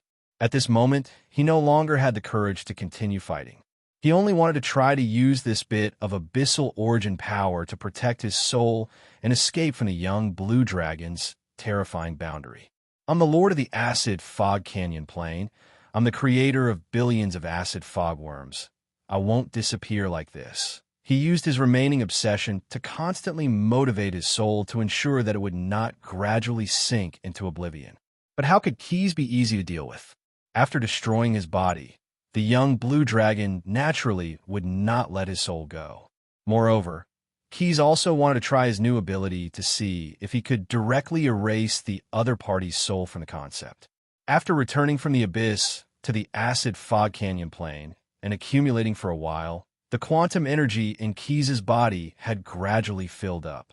This energy that was between the concepts of existence and non-existence began to change its original nature due to the subjective influence he was exerting now. Keys already knew that if these quantum energy were evenly distributed throughout his body, then he could enter the quantum tunnel for long-distance teleportation. But now he was doing the opposite and forcibly changing the nature of this discrete state of energy. He first imprisoned Helmet's remaining soul in place, then turned the changed nature of the quantum energy into a breath and spat it on the soul of the demon lord who was struggling to escape. This breath did not have any external manifestations such as sound, light, electricity, or heat.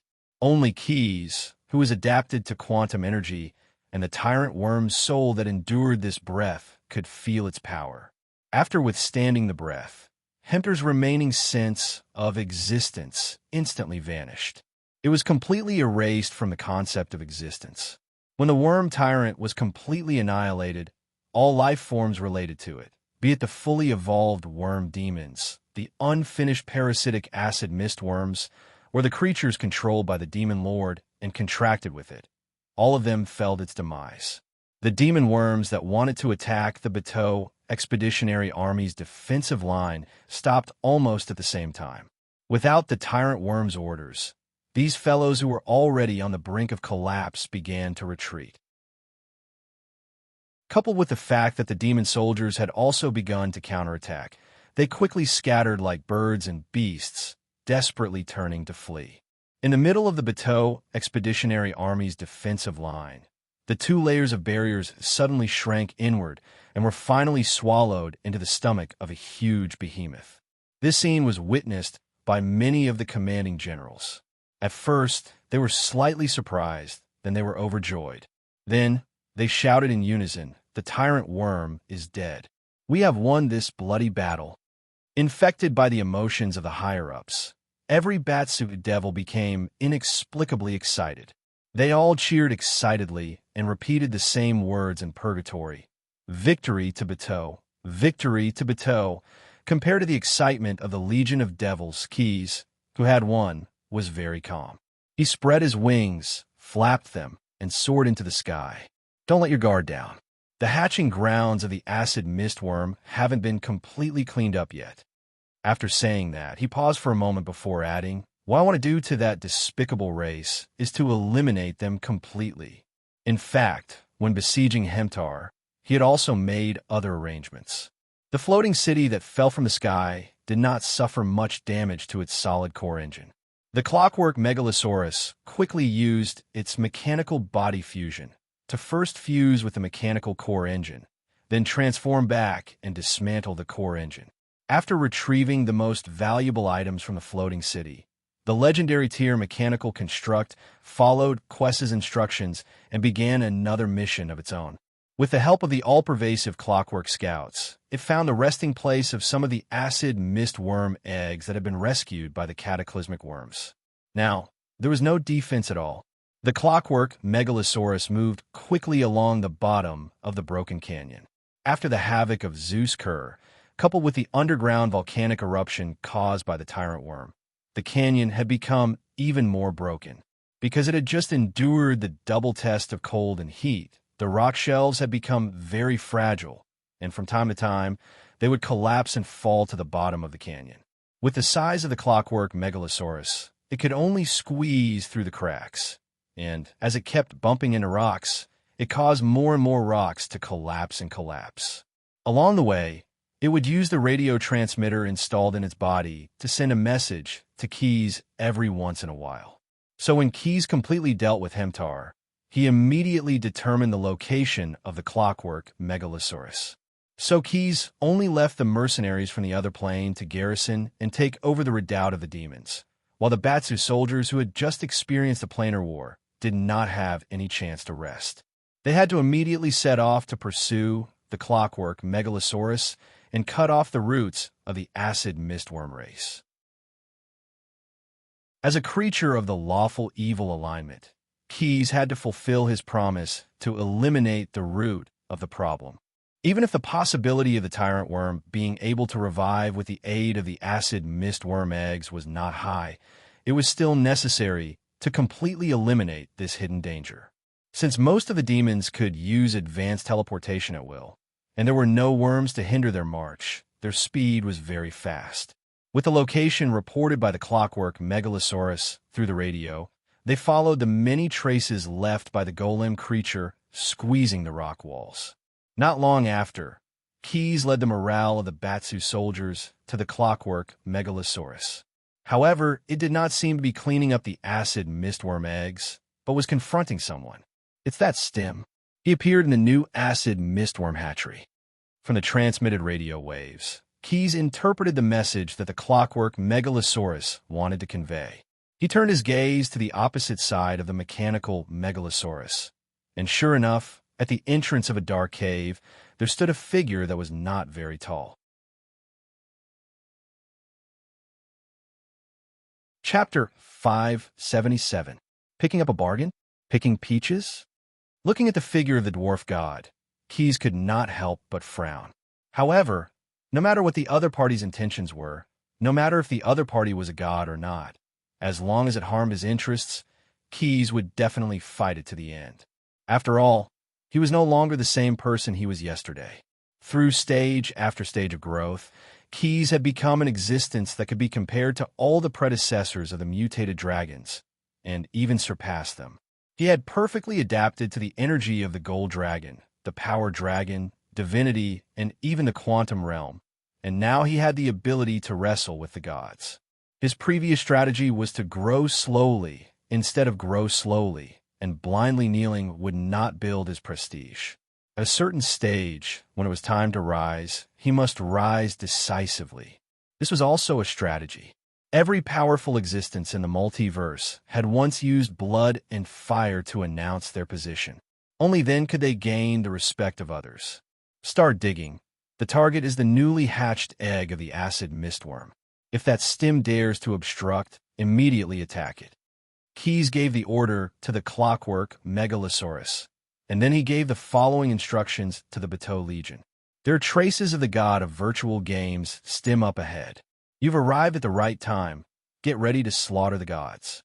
With the momentum of a great victory, the morale of the devil's army was not shaken by the appearance of the gods. In the long blood war, there were countless gods who rashly joined in, and a considerable number of them were against the Batsu people. But what was the result? The blood war was still ongoing, and the Batsu people were still the main force against all the demons in the abyss. As for the gods who could not learn to fear the power of the 9 prisons of Bader, the grass on their graves was almost 30 feet tall. Therefore, the Legion of Devils was not very afraid of the gods. Of course, there was a prerequisite, and that was that they must be led by a powerful leader, and it would be best if their strength was on par with the gods. Then, together with the war instincts of the Batsu people, they were confident that they could defeat any god's army. Based on the current situation, the demons of the expeditionary army were very confident in Keyes' strength. After all, to be able to kill a demon lord in his territory, this strength would not be underestimated anywhere. As for the god of virtual games Stem, his divine kingdom was definitely not in the bottomless abyss just by hearing his name, and the one who came here to wreak havoc was definitely just a clone. In all honesty, the power that a god's avatar could unleash in the abyss was definitely no match for an orthodox demon lord. Since Keyes could even kill a demon lord, then killing a god's avatar would not be a problem. Therefore, the devils were in high spirits. As they clamored to crush every enemy who dared to block their way, they quickly carried out their orders. Maximum spell, stone to mud.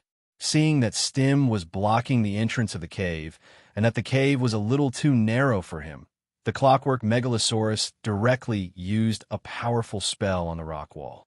With the help of several souls of Megalosaurus, the stone to mud used by this mechanical construct instantly softened a large part of the rock wall. Activate Assault Mode. Large patches of frost appeared on the body of the clockwork Megalosaurus, sealing off the energy in its body. The huge clockwork on its back, driven by the multi-stroke engine of Moradin, spun wildly clockwise. Amidst the screeching of gears, the wings of the clockwork Megalosaurus instantly transformed, merging and reforming into a huge drill. When the preparations for assault mode were completed, the scales on the 2 ribs of the clockwork Megalosaurus suddenly opened up, and hot steam came out with a sizzling sound. Not long ago, the traction core engine that he had just merged with began to work. Immediately after, the already tightened clockwork on its back began to spin counterclockwise, giving this mechanical construct more power. The drill formed by the wings in front of him also began to spin rapidly. Forward sprint. With a loud roar, he suddenly rushed forward through the softened rock wall. Without any hindrance, the drill easily penetrated the rock wall, and the huge body of the clockwork Megalosaurus was almost completely submerged in the mountain. According to his estimation, the egg of the acid mistworm was placed in a cave a few hundred yards deep into the mountain. So as long as he dug a little further, he could enter the cave and completely remove the worm eggs. You're in too much of a hurry. Why didn't you wait for me to finish talking before taking action? Because of the clockwork Megalosaurus' rapid digging, The entrance of the cave where Stim was located directly collapsed, and the voice of the dwarf god rang out from the gravel. As he spoke, the gravel piled up on his body directly collapsed and flew out. Divine reshaping, terrain change. Stim stretched out his finger and tapped lightly, and the mountain in front of the clockwork megalosaurus turned into an extremely hard diamond. No matter how the drill in front of him spun, it could not dig forward even 1 foot. Not only that, when the mechanical construct wanted to change direction, he found that the surrounding rocks were covered with a thin layer of diamond. There seemed to be no other choice but to push backward. You want to be my enemy? Keys, who had transformed into his human form, descended from the sky near the cave. He floated in front of Stim and asked, "Do you have the confidence to defeat me and the army of the 9 prisons of Bader behind me?" A smile appeared on the dwarf god's face. "I remember you." Gamers who know how to spend money are always stronger than others, Stim continued. "In fact, because of your priesthood, I admire your actions very much. Compared to those stingy Batsu players, I provided you with many advantageous conditions in the game Final Dominion." As he spoke, Stim winked at Keys. "I don't want to be your enemy, but I hope that blocking the path of the Legion is an enemy of Bader, no matter how you explain yourself, little dwarf." He was interrupted halfway through, but it wasn't Keys who cut him off. A tall devil wearing a red ceremonial robe had suddenly appeared in front of the god of virtual games. It wasn't just Stim. Even Keys felt his heart skip a beat when he saw the appearance of the newcomer. At the moment, the Legion of Devils had become immeasurably solemn. Every Batsu, including the generals, puffed out their chests as if waiting for the inspection of a big shot. Chapter 578. How dare this guy appear in the bottomless abyss? Keys thought to himself, but what the Astamor said next made him quickly seal his mind with his psionic powers, not daring to let his imagination run wild. "I'm just an illusion." The Astamors who appeared in front of Keys and Stim smirked and said, "But I can still handle some simple disputes, such as defining what kind of behavior is an offense to the 9 prisons of Bader, and what kind of punishment such behavior deserves." When he finished speaking, strings of Hell's curse seals had already climbed onto the dwarf god's body like mosquitoes. And only then did Stim react. "What are you doing?" He roared angrily, his voice cracking. "I'm a god, you can't." "I can." The Astamor's illusion interrupted Stim's explanation. "Moreover, a weak god of virtual games like you actually dared to intervene in the bloody battle between the Batsu people and the demons. If this isn't an offense to the dignity of Bader, then what is?" Stim was naturally infuriated to be called a weak god in public, but his rage could not be converted into power, let alone help him get rid of those Hell's curse seals that were constantly damaging his body. And these evil curse seals seemed to have some kind of strange power that could absorb the divine power that he used to escape. Seeing what happened to the dwarf god, Keys could not help but feel deeply afraid of the power of the master of 9 prisons in front of him. Although, as the Astamor said, Stim was indeed a weak god, but no matter how weak he was still a god. And yet, in front of the master of 9 prisons, Stim was as weak as a baby. Helpless, Stim did not speak anymore. He used all his strength to get rid of the shackles on his body, and in the end, he could only choose to end his own life. This god chose an extremely humiliating way to let his clone explode directly to regain his freedom. Since his divine kingdom was not in the acid fog canyon plane, the death of his avatar would not affect his origin. The self-detonation of a god's avatar was naturally not to be underestimated. However, the avatars of Keys and Astamors simply stood where they were without making any defensive moves, because the power of the self-detonation had been completely absorbed by the Hell's curse seal. The runes that were as fine as mosquitoes wrapped tightly around the divine power in Stim's clone. "Thank you." The illusion of Astamor smiled at Keys, and then reached out to grab the seal of Hell, which had shrunk to the size of an apple. "What a good god. He even provided me with a little help." After saying that, the Lord of Hell inserted his fingernails into the Hell curse mark. With the infusion of blood-colored light, the hell curse seal became denser, and it trembled as if it could explode at any time. When it reached a certain threshold, Astamores let go of his palm and let the trembling hell curse seal fall to the bottom of the shattered canyon. Then, like an iron ball sinking into water, it slowly sank into the soil until it reached the core of the acid fog canyon plain. You only have one day. The Lord of Hell did not turn his head and directly spoke to a graceful figure that appeared behind him. Clean up the eggs of the acid fogworm, and then withdraw all the troops from this plain. The 9 prisons of Bader has won this bloody battle, and there is no need for this plain to continue existing. It turned out that he had just obtained all the power in Stim's avatar through deception, and that power was restrained by the Hell's Curse Seal. However, after one day, the Hell's Curse Seal would lose its effect, and the divine power that erupted would destroy the core of the acid fog canyon plain, and then completely destroy this plain. After he finished speaking, the graceful lady did not respond to his words, and instead locked her eyes on Keys, who was standing at the side. Another mutated dragon? And it's a blue dragon from a remote plane. The lady was wearing a black veil, but when she spoke, the veil was involuntarily blown up by the wind, revealing a frosty face. There was even a tattoo of a Pinochet dragon's head on her face. That's right, this graceful lady was Tiamat. To be more precise, she was one of Tiamat's avatars. The reason she came to the bottomless abyss was to completely get rid of the tyrant worm. However, just now, the Pinochet Dragon Queen clearly felt that part of the Megalosaurus divinity that was stolen by the tyrant worm had returned to the boundless mystery. In other words, before she could do anything, the tyrant worm had been killed, and the plane that it controlled had been killed. However, this sudden surprise did not make the Pinochet Dragon Queen happy for long. She saw another hidden danger that she did not want to see the most. The one who killed the tyrant worm king, Kith, was actually a genuine, honest, mutated dragon. Tiamat was devastated when she found out this fact. She could not help but lament the unfairness of fate. Why do those monstrous Megalosaurus always appear among the Pinochet evil dragons and not the metallic dragons? Am I going to repeat the mistakes of the past and be bullied by those who have been my descendants for who knows how many generations? No, I must nip this possibility in the bud. Thinking of this, she walked towards Keys, and the palm behind her back was brewing a destructive spell composed entirely of divine power. She did not want to be like the previous times where she let the mutated dragons grow to a stage where they could not be controlled at all.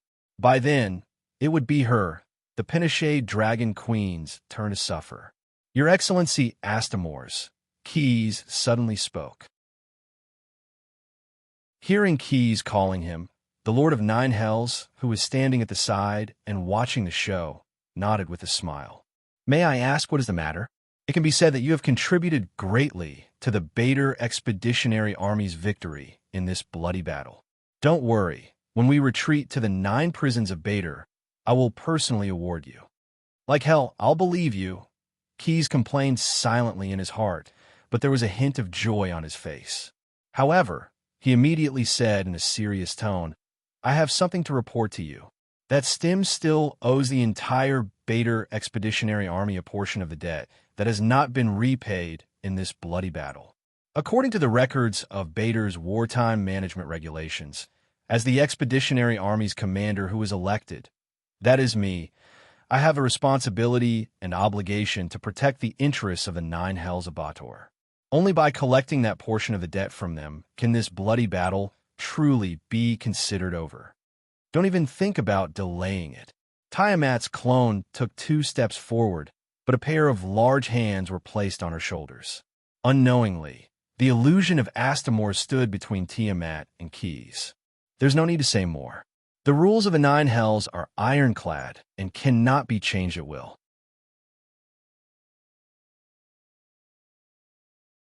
Chapter 579. We are in the world. Looking at the prosperity while walking towards hell, Mitaro recited the poem he had just uttered as he walked on the brick road that led straight to Jiangjin. He tightened his bag even more. His destination was the Jiangjin talent market. It It was easy to find, as it was at the end of the road. There was also an elegant vermilion torii at the entrance, symbolizing that after entering, one would step into a holy residence. But in fact, no matter what kind of decoration it was, it could not hide the smell of decay that went straight to the sky. As the second son of a declining noble family, Mitaro did not have much choice in his life. It was nothing more than becoming a vassal of a great noble family or becoming an aide of a wealthy merchant. If he was unlucky, he could only rely on his noble status to freely travel to various places in Japan and become a lowly traveling merchant. However, he was not so weak at the moment. Because he had just achieved good results in the Taste of Knowledge competition, Mitaro was given a valuable opportunity to report to the Jianjin talent market. He became a manager with a relatively generous salary. Although he had some complaints about the reputation here, Mitaro, who was born into a declining noble family, was still very clear about what he should do. From the moment he walked into the torii, he lowered his head and walked with small, respectful steps until he reached the office hall. At the place where the entry procedures were handled, the clerk first glanced at his appearance and compared it with the picture book in his hand. Then, he nodded and gave some advice. "You better shave off your beard. Those useless hairs will make you very conspicuous at work. In times of danger, such conspicuous makeup is likely to kill you." Hearing the clerk's words, Mitaro immediately thanked him. He knew that the clerk was not deliberately looking for trouble, but was really giving him advice. After all, to put it nicely, it was a talent market, but to put it bluntly, it was a slave trading center. According to some inside information that Mitaro knew, there were often riots caused by slaves in the Jianjin talent market. Even if the flames of the riots did not last long, they would always be suppressed by the warriors stationed here. However, there would still be some staff members who would be involved in the riots because they had to register the slaves or do a head count.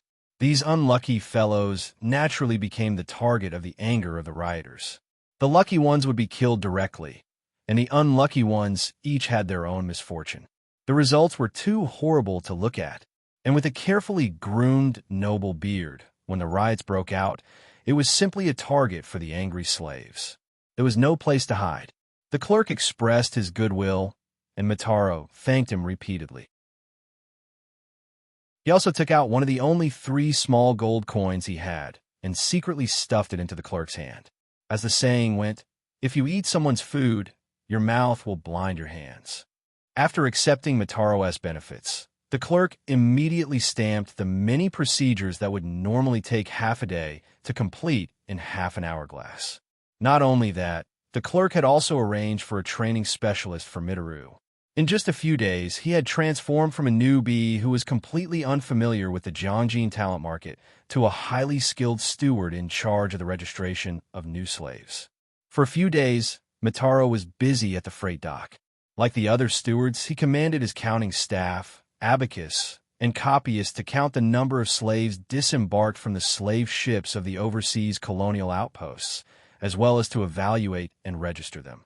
Those slave captains, in order to let the slaves they transported have a better evaluation, they would also receive more generous rewards, would always find an opportunity to give Mitaro some local specialties from overseas.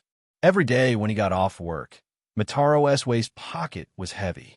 It was so strenuous to walk that he no longer had the opportunity to recite the poems he used to reminisce. The slaves transported by ship accounted for more than 90% of the total number of slaves in the Jianjin talent market. It was conceivable that the conditions of the slave ships on the sea were actually very bad. Almost 1/10 of the slaves could not survive the long sea voyage, and eventually became a long string of numbers on the registration paper of natural loss.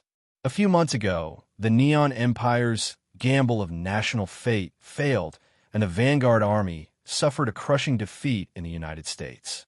Coupled with the collapse of the financial market, the Senate had to raise war compensation while mobilizing money to fill the hole in the financial market, so it gradually became financially strapped.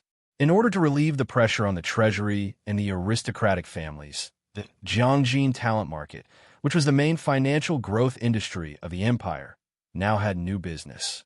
Although the Neon Empire suffered a defeat in the United States, the military strength of the Neon Empire was still relatively strong in the entire Ashbit Wall.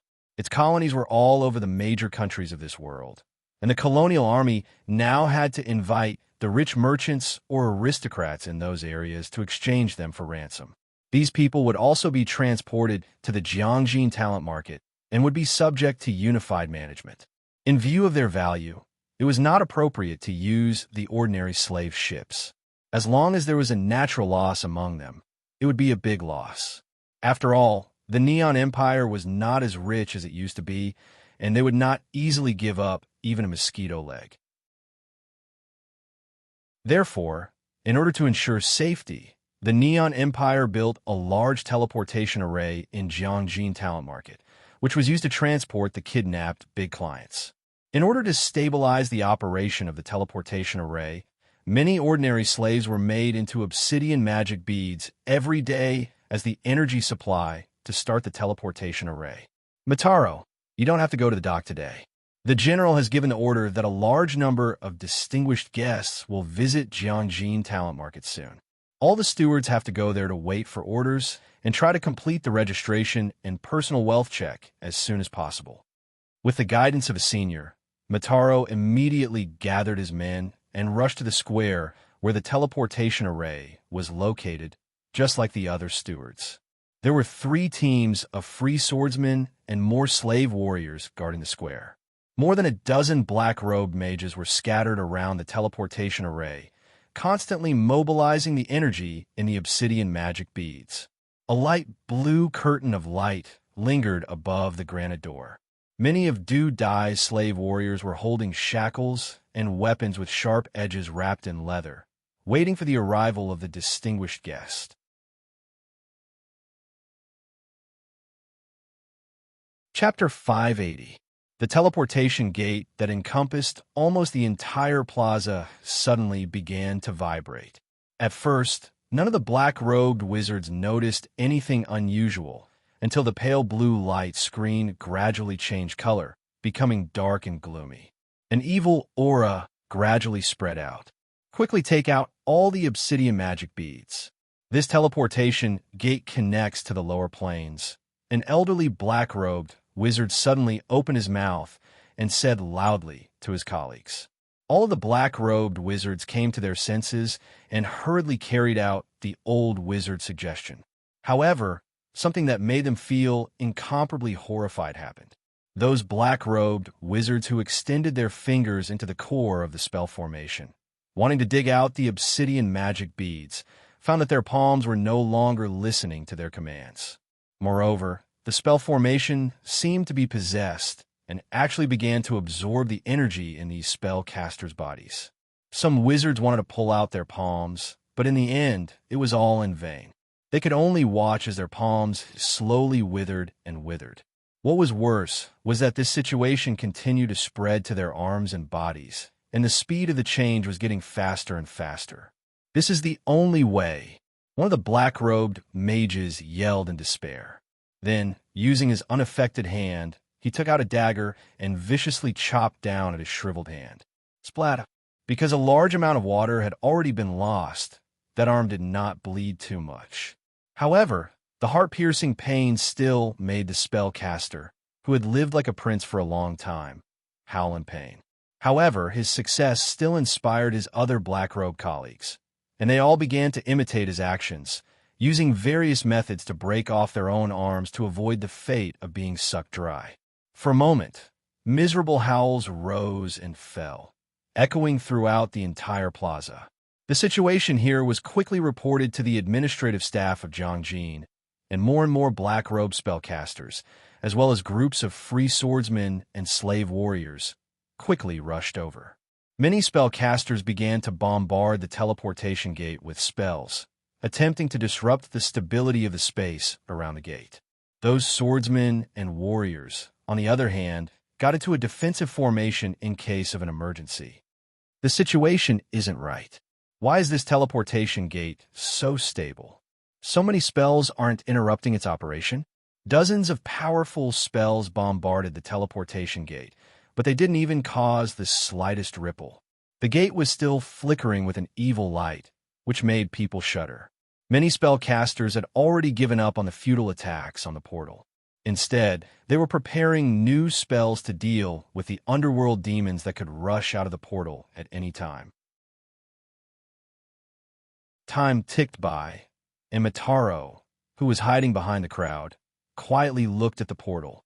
He saw that the dense light blue curtain gradually solidified and gradually became flat, covering the stone door made of granite. "Be careful," the leader of the black-robed mages shouted. In fact, there was no need for him to remind them. The spells in the hands of all the spellcasters were already in the stage of being ready to be cast, and those free swordsmen's archers were also about to draw their longbows into a full moon. As a huge figure stepped out of the portal, spells and arrows rained down on it at the same time. Activate defensive mode.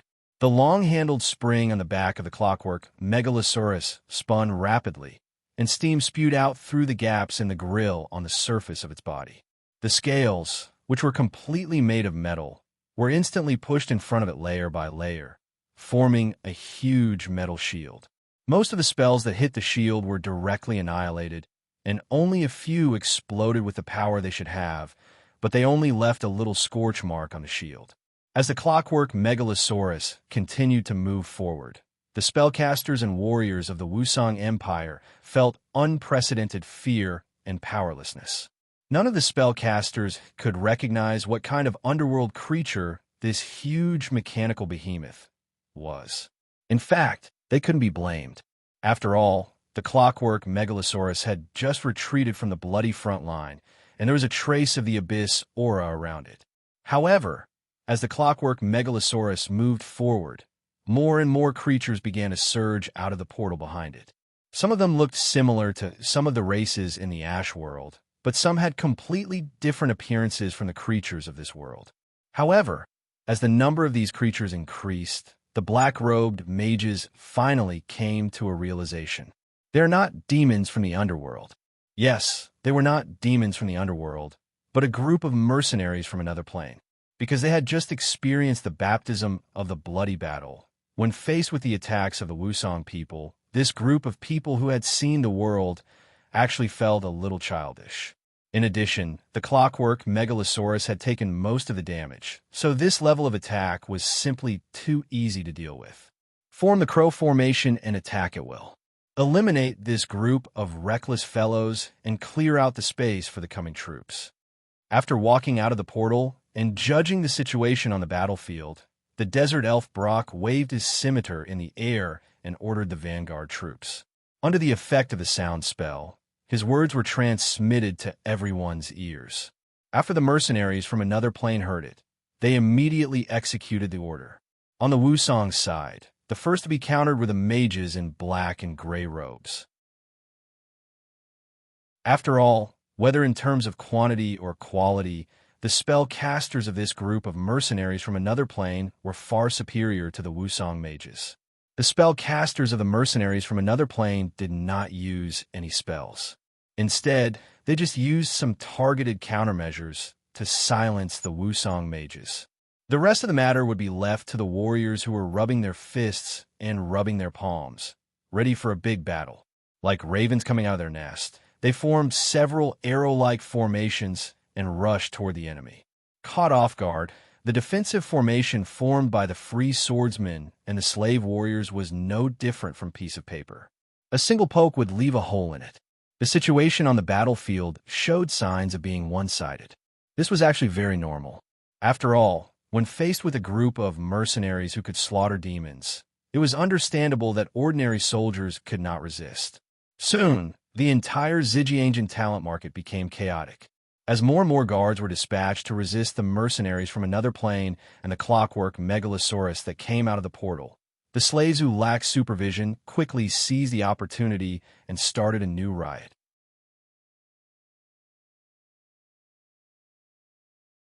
Chapter 581. Evil Spirits from Hell. This was Mitaro's evaluation of the mercenaries from other planes under Quest. Mitaro and his colleagues were fleeing out of the Zhejiang gene talent market in a hurry. At this moment, there was no longer any trace of the calm bearing that he had in the past. He wished he had 2 more legs, No, for more legs. Seeing some stewards galloping on six-legged horses, Mitaro could not help but feel a sense of longing in his heart. However, even if the beasts had legs, he could not escape with them because he did not know how to ride.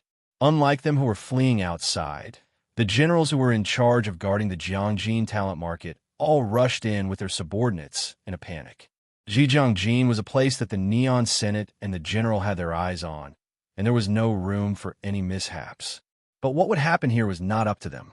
Even the big shots of the Neon Empire were not qualified to speak now. Because Keys had returned to the world of ashes from the abyss, only he had the final say here. And he did not do this to bully others, although he certainly had the power to do so. The Neon Empire had made many deals with the demons in the lower world and signed many hell contracts. And those contracts, after receiving part of the rewards from the bloody battle, were now in the hands of Keys. Not to mention the Jiangjin talent market. According to the demon's compound interest calculation and discount ratio, the entire Neon Empire was not enough to fill the holes in the dozens of contracts. It could be said that from the point of view of the Bador law, the entire Neon Empire, including the so-called nobles and the Senate families, were now all owned by Keys. As Keys' diplomatic attaché, Naaman, who had a flawless contract demon appearance but was actually a Leviathan creature, had followed the vanguard to the world of ashes. He was carefully reading the copies of the Neon Empire's debt contracts, preparing for the various tasks that needed to be dealt with.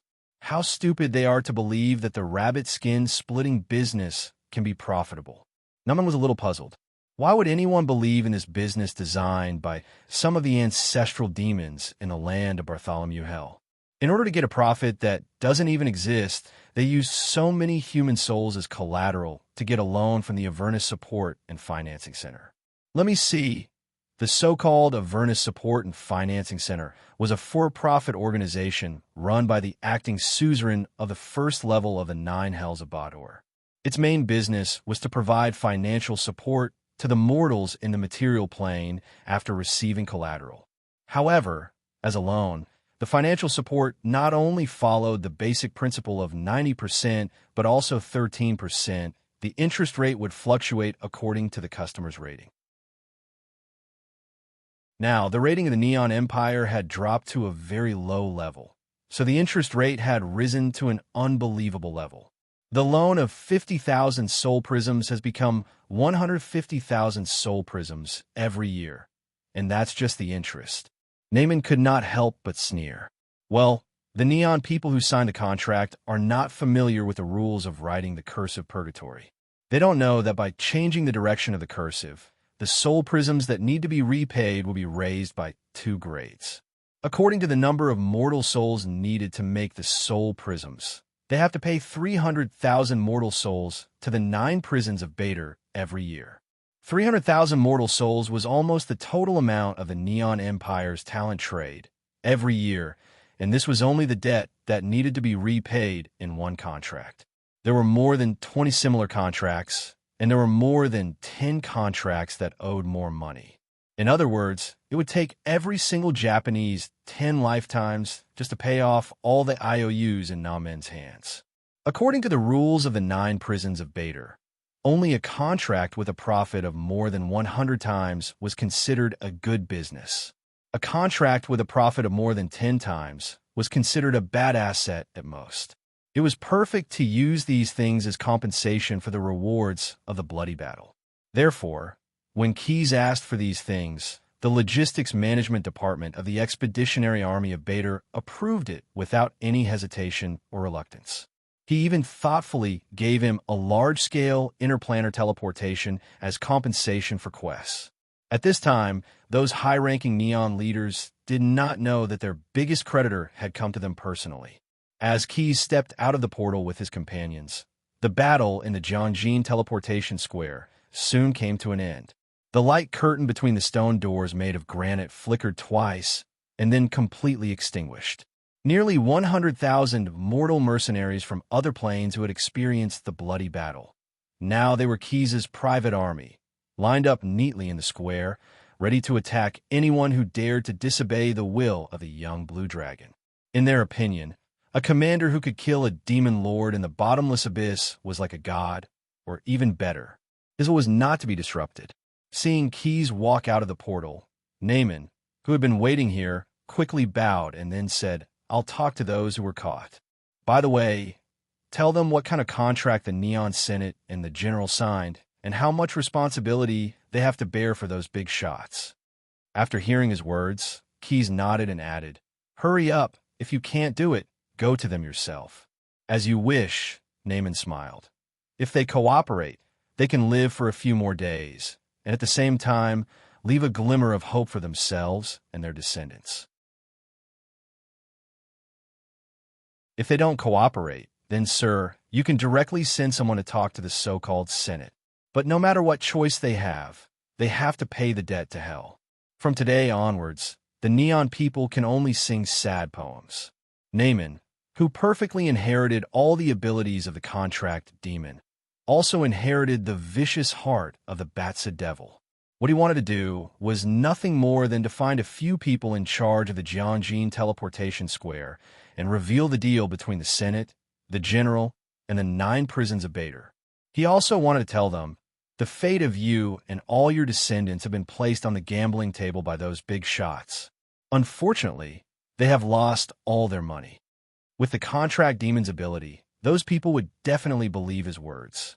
Even if they did not believe it, Naaman had a ready-made copy of the contract for them to check. Any mage who cast lie detection would be able to prove that what he said was true. As for what would happen after that, it was needless to say.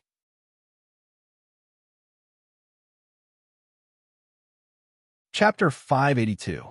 After the heart-to-heart conversation, the Wusong generals, who had been told the benefits of betraying the Senate, all did as Naaman had expected.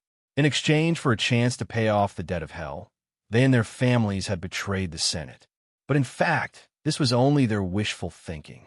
Naaman did not guarantee that their loyalty within 10 generations would be able to offset the doubling of the interest. Moreover, according to Keyes' wishes, he just wanted to realize the benefits of the Wusong Empire as soon as possible. After all, although the Blood War had come to an end, he had said in front of the Astamores that he wanted to collect the debt from the god of virtual games. So he had to put it on his agenda immediately. Otherwise, if his identity as a mutated dragon was exposed, the Pinochet Dragon Queen would definitely seize the opportunity to cause trouble for him. And because of this, Keyes did not choose to return to the Medici Empire. Instead, he immediately notified the scale of Perpetual Order after returning to the Ash World and asked it to send a Leviathan airship to pick up the goods. If Tiamat really wanted to do something, then because Keyes was staying in the Wusong Empire, she was most likely going to cause trouble here. Maybe it was because Keyes' talent in prophecy spells had improved, or maybe it was because of Murphy's Law, but his bad guesses were quickly confirmed. On the day that he directly advanced to the capital of the Wusong Empire, Izumo City, with the help of the guides, some uninvited guests arrived at the plain where the Ash World was located. On the vast ocean, there were dozens of ships made entirely of metal anchored, and the distance between them and the river was less than 300 parasangs. Not only were the materials different, but in appearance, these ships simply looked like they could sail on the sea. They were like slugs lying on the surface of the sea, and their bodies were covered with spikes. The largest of them was as big as a small island, with a distance of 20 parasangs from bow to stern. As for the smaller ones, they were about the length of 4 to 5 Leviathan airships combined from the front to the back. They were the official warships of the Githyanki Empire, and the place where they galloped wasn't the sea of a plain, but the vast sea of stars in the true sense. "Captain, all Snakehead-class destroyers are ready. All crew members have adjusted to the time difference, and the weapons are ready." Standing on the bridge, a sergeant reported to the commander of the army. As the flagship, the Red Dragon-class mothership still needs about 3 standard units of modification. We will be able to adapt it to the environment of this plane soon. After hearing the report, the Githyanki general nodded and waved his hand to let the sergeants do other things. He then turned to the brown-haired half-giant standing beside him. "Lord Ephraim and Dis, as you know, we're almost ready. How are your preparations?" The half-giant opened his closed eyelids. His eyes were covered with white haze, and he looked much older than his appearance. The correct way you address me should be Maru, which means Your Excellency the Pharaoh, and not simply Your Excellency. His voice was like the wind blowing through gravel, rough and unsettling. But for the sake of the will of my God, I'll let you go this time. And it is necessary to remind you that the megalosaurus that came to this plain are all warriors sent by my God. They are ready at any time. After getting the answer he wanted, the Githyanki general was too lazy to waste his breath on Nefermindis. He went straight back to the console in the middle of the bridge and was busy arranging the strategies needed for the next battle. If it weren't for the fact that the other party was an emissary sent by the Dragon Queen, and that Tiamat was an ally of the Githyanki Empire, he would have sent someone to drag the arrogant guy to the front of the main cannon to wash his eyes so that he could see the current facts clearly. Damn guy, the last pharaoh of a declining desert country, actually likes to show off so much. General Githyanki secretly cursed in his heart. It's obvious that the Dragon Queen made a deal with the Empress, so the Githyanki Empire sent an army to help. Otherwise, with a trash like you still want to get on the bridge? You really don't know the immensity of heaven and earth. Yes, this army was the reinforcements that Tiamat found. They all came from the Githyanki Empire in the astral world. As an ally of this astral world colonial race, Tiamat made a deal with the Lich Empress who currently ruled the Githyanki Empire to extend the duration of the Red Dragon oath previously set. Only then did the Lich Empress issue a war mobilization order and send an entire legion to the distant Ash world to cooperate with a few Megalosaurus to eliminate a young blue dragon who dared to offend the Penishade Dragon Queen. When General Githyanki heard the identity of the opponent, he almost sneered, let alone a young blue dragon. Even a group of ancient red dragons still had no chance of winning when facing the Githyanki's regular legion. In his eyes, this operation was simply a commendation, adding another medal to his glorious resume. As for Key's achievements in the bloody battle, General Githyanki thought that it was the credit of team warfare. Just as he commanded an entire legion, with the huge number of troops under his command, even if he used human lives to pile up the death of a demon lord. In his view, this was nothing to boast about.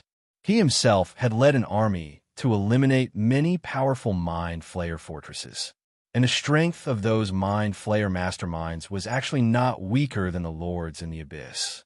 Very good at commanding battles. A smile appeared on his thin face. In his view, Keyes' tactics and strategies were nothing special. I don't know if that young dragon will be so shocked that his jaw will drop after seeing the war mode of the Githyanki Empire. After waiting for 3 standard units, which was about 2 hourglasses, the preparation of the Red Dragon class mothership was finally completed. The engines suitable for the material plane had been modified, and this warship, which was originally used for astral world combat, had adapted to the rules of the Ash world. With General Githyanki's order, the 4 temporarily installed turbo suspension systems began start, pushing the warship slowly from the sea and gradually floating above the clouds. The mind anchoring device has locked onto the target. Full speed ahead. Don't worry about the aborigines of this barren plain. Our combat mission is to concentrate our firepower and kill the target. If we do well, after about 5 or 6 standard units, we can return.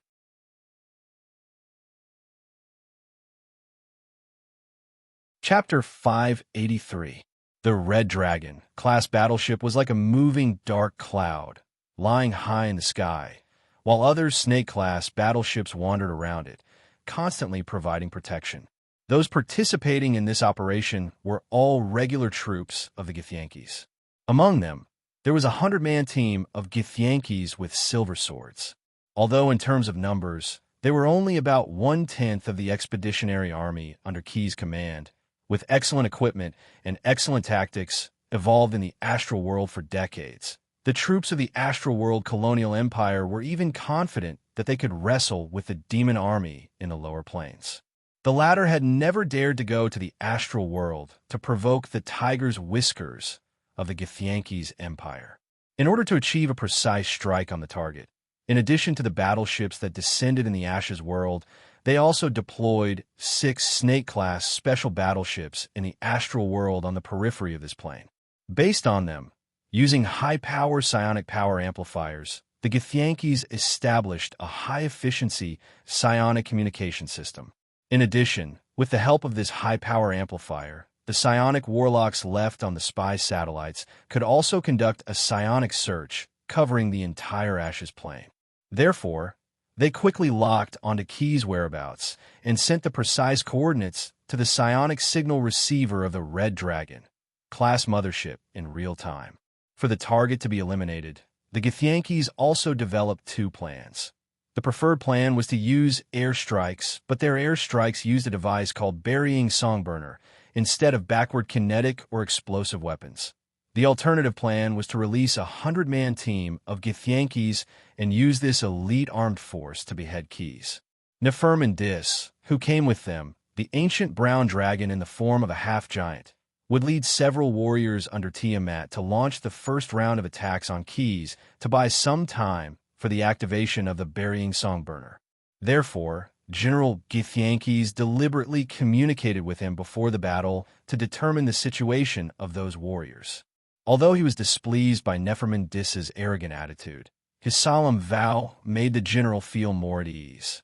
After all, this operation was personally ordered by the Penishade Dragon Queen, and as a member of the evil Dragon Council who was loyal to the Dragon Queen, Nefermandis would definitely not take this lightly.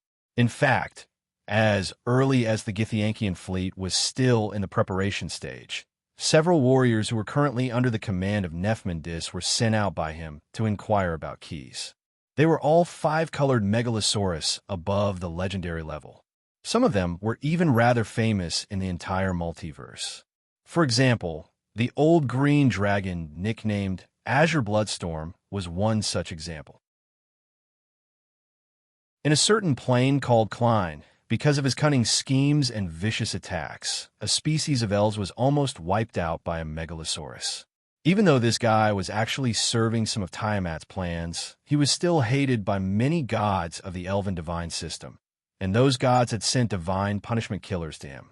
However, he was still fine now. At this time, Zhang Qingxue had transformed into a Wusong aristocrat. He wore a black hat and hunting clothes. He held a bat fan in his hand and stepped on a stool. He mingled with a large group of people and was hurriedly rushing forward. "Mr. Lu Gui, you'd better walk faster." Mataro, who was following beside Zhangqing Shuabao, tugged at his sleeve and reminded him softly, "This area is still too close to Chuyin City. The group of demons who have occupied the capital city are now desperately sending troops to capture the escapees. If nobles like us are caught by them, it will be a nightmare that we will never wake up from." This Mataro was none other than the newly appointed steward who had escaped from the Zhejiang Gene Talent Market. Speaking of which, it was quite tragic. His bright future had just begun, but Mataro directly encountered Keys, who came through the teleportation portal, and his demon-like army. They swept through the entire Zhejiang Gene Talent Market, and then led their troops north to take control of Izumo City. As Keys' soldiers from another plane broke through the Senate and the General Shogunate, the original ruling class of the Japanese Empire was all wiped out. Everyone in the world was in danger and seized the time to form alliances with each other. As for the noble families who had lived in the capital for generations, they hurried to escape from Izumo City. However, because most of these people could not travel lightly, they were eventually arrested by the army and dealt with as fugitives. Not only would they lose all their family property, in fact, the entire Japanese empire was now Keys' private property, but the souls of their descendants within 10 generations would eventually become soul prisms, and they would even have to be slaves when they were alive. It could be said that the fate of the nobles who were defined as fugitives was much worse than that of ants. Only some of the lesser nobles who did not have much family property and did not have any luggage to carry could run faster. That was why they had shaken off their pursuers in groups. Zhang Qingxue took on the appearance of a noble and joined Mitaro's group of escapees. He took the opportunity to inquire about the situation in Izumo City so that he could provide some intelligence support for the infiltration operation he was about to carry out later. The name he used was Midori, and people like Mitaro called him Mr. Midori. As he pretended to be hurrying along, he asked Mitaro and the others, "Gentlemen, we are now going to seek refuge with the other daimyos. According to the etiquette of paying respects, shouldn't we prepare some gifts?" Hearing his words, many people looked at each other. They were only lesser nobles. Even if they were not in a hurry to leave, they could not bring out any gifts that were worthy of being offered to the daimyos. Now that Jean Qingxue raised this question, some people began to think of this problem. "Mr. Midori, since you have raised this question, you must have prepared something. Can you?" "No problem." Jean Qingxue nodded proudly. "I am not talented, but I have specially noted down the location of the demon's camp in Izumo City. As the old saying goes, a frog in a well understands the world inside the well. If the daimyos have the determination to go to Luo City, they will be delighted to receive this gift." As he spoke, Jean Qingxue's gaze turned to the people present. "You're tuning in to the Warrior Lore YouTube channel. Don't forget to subscribe and join us on this journey to catch the most captivating stories.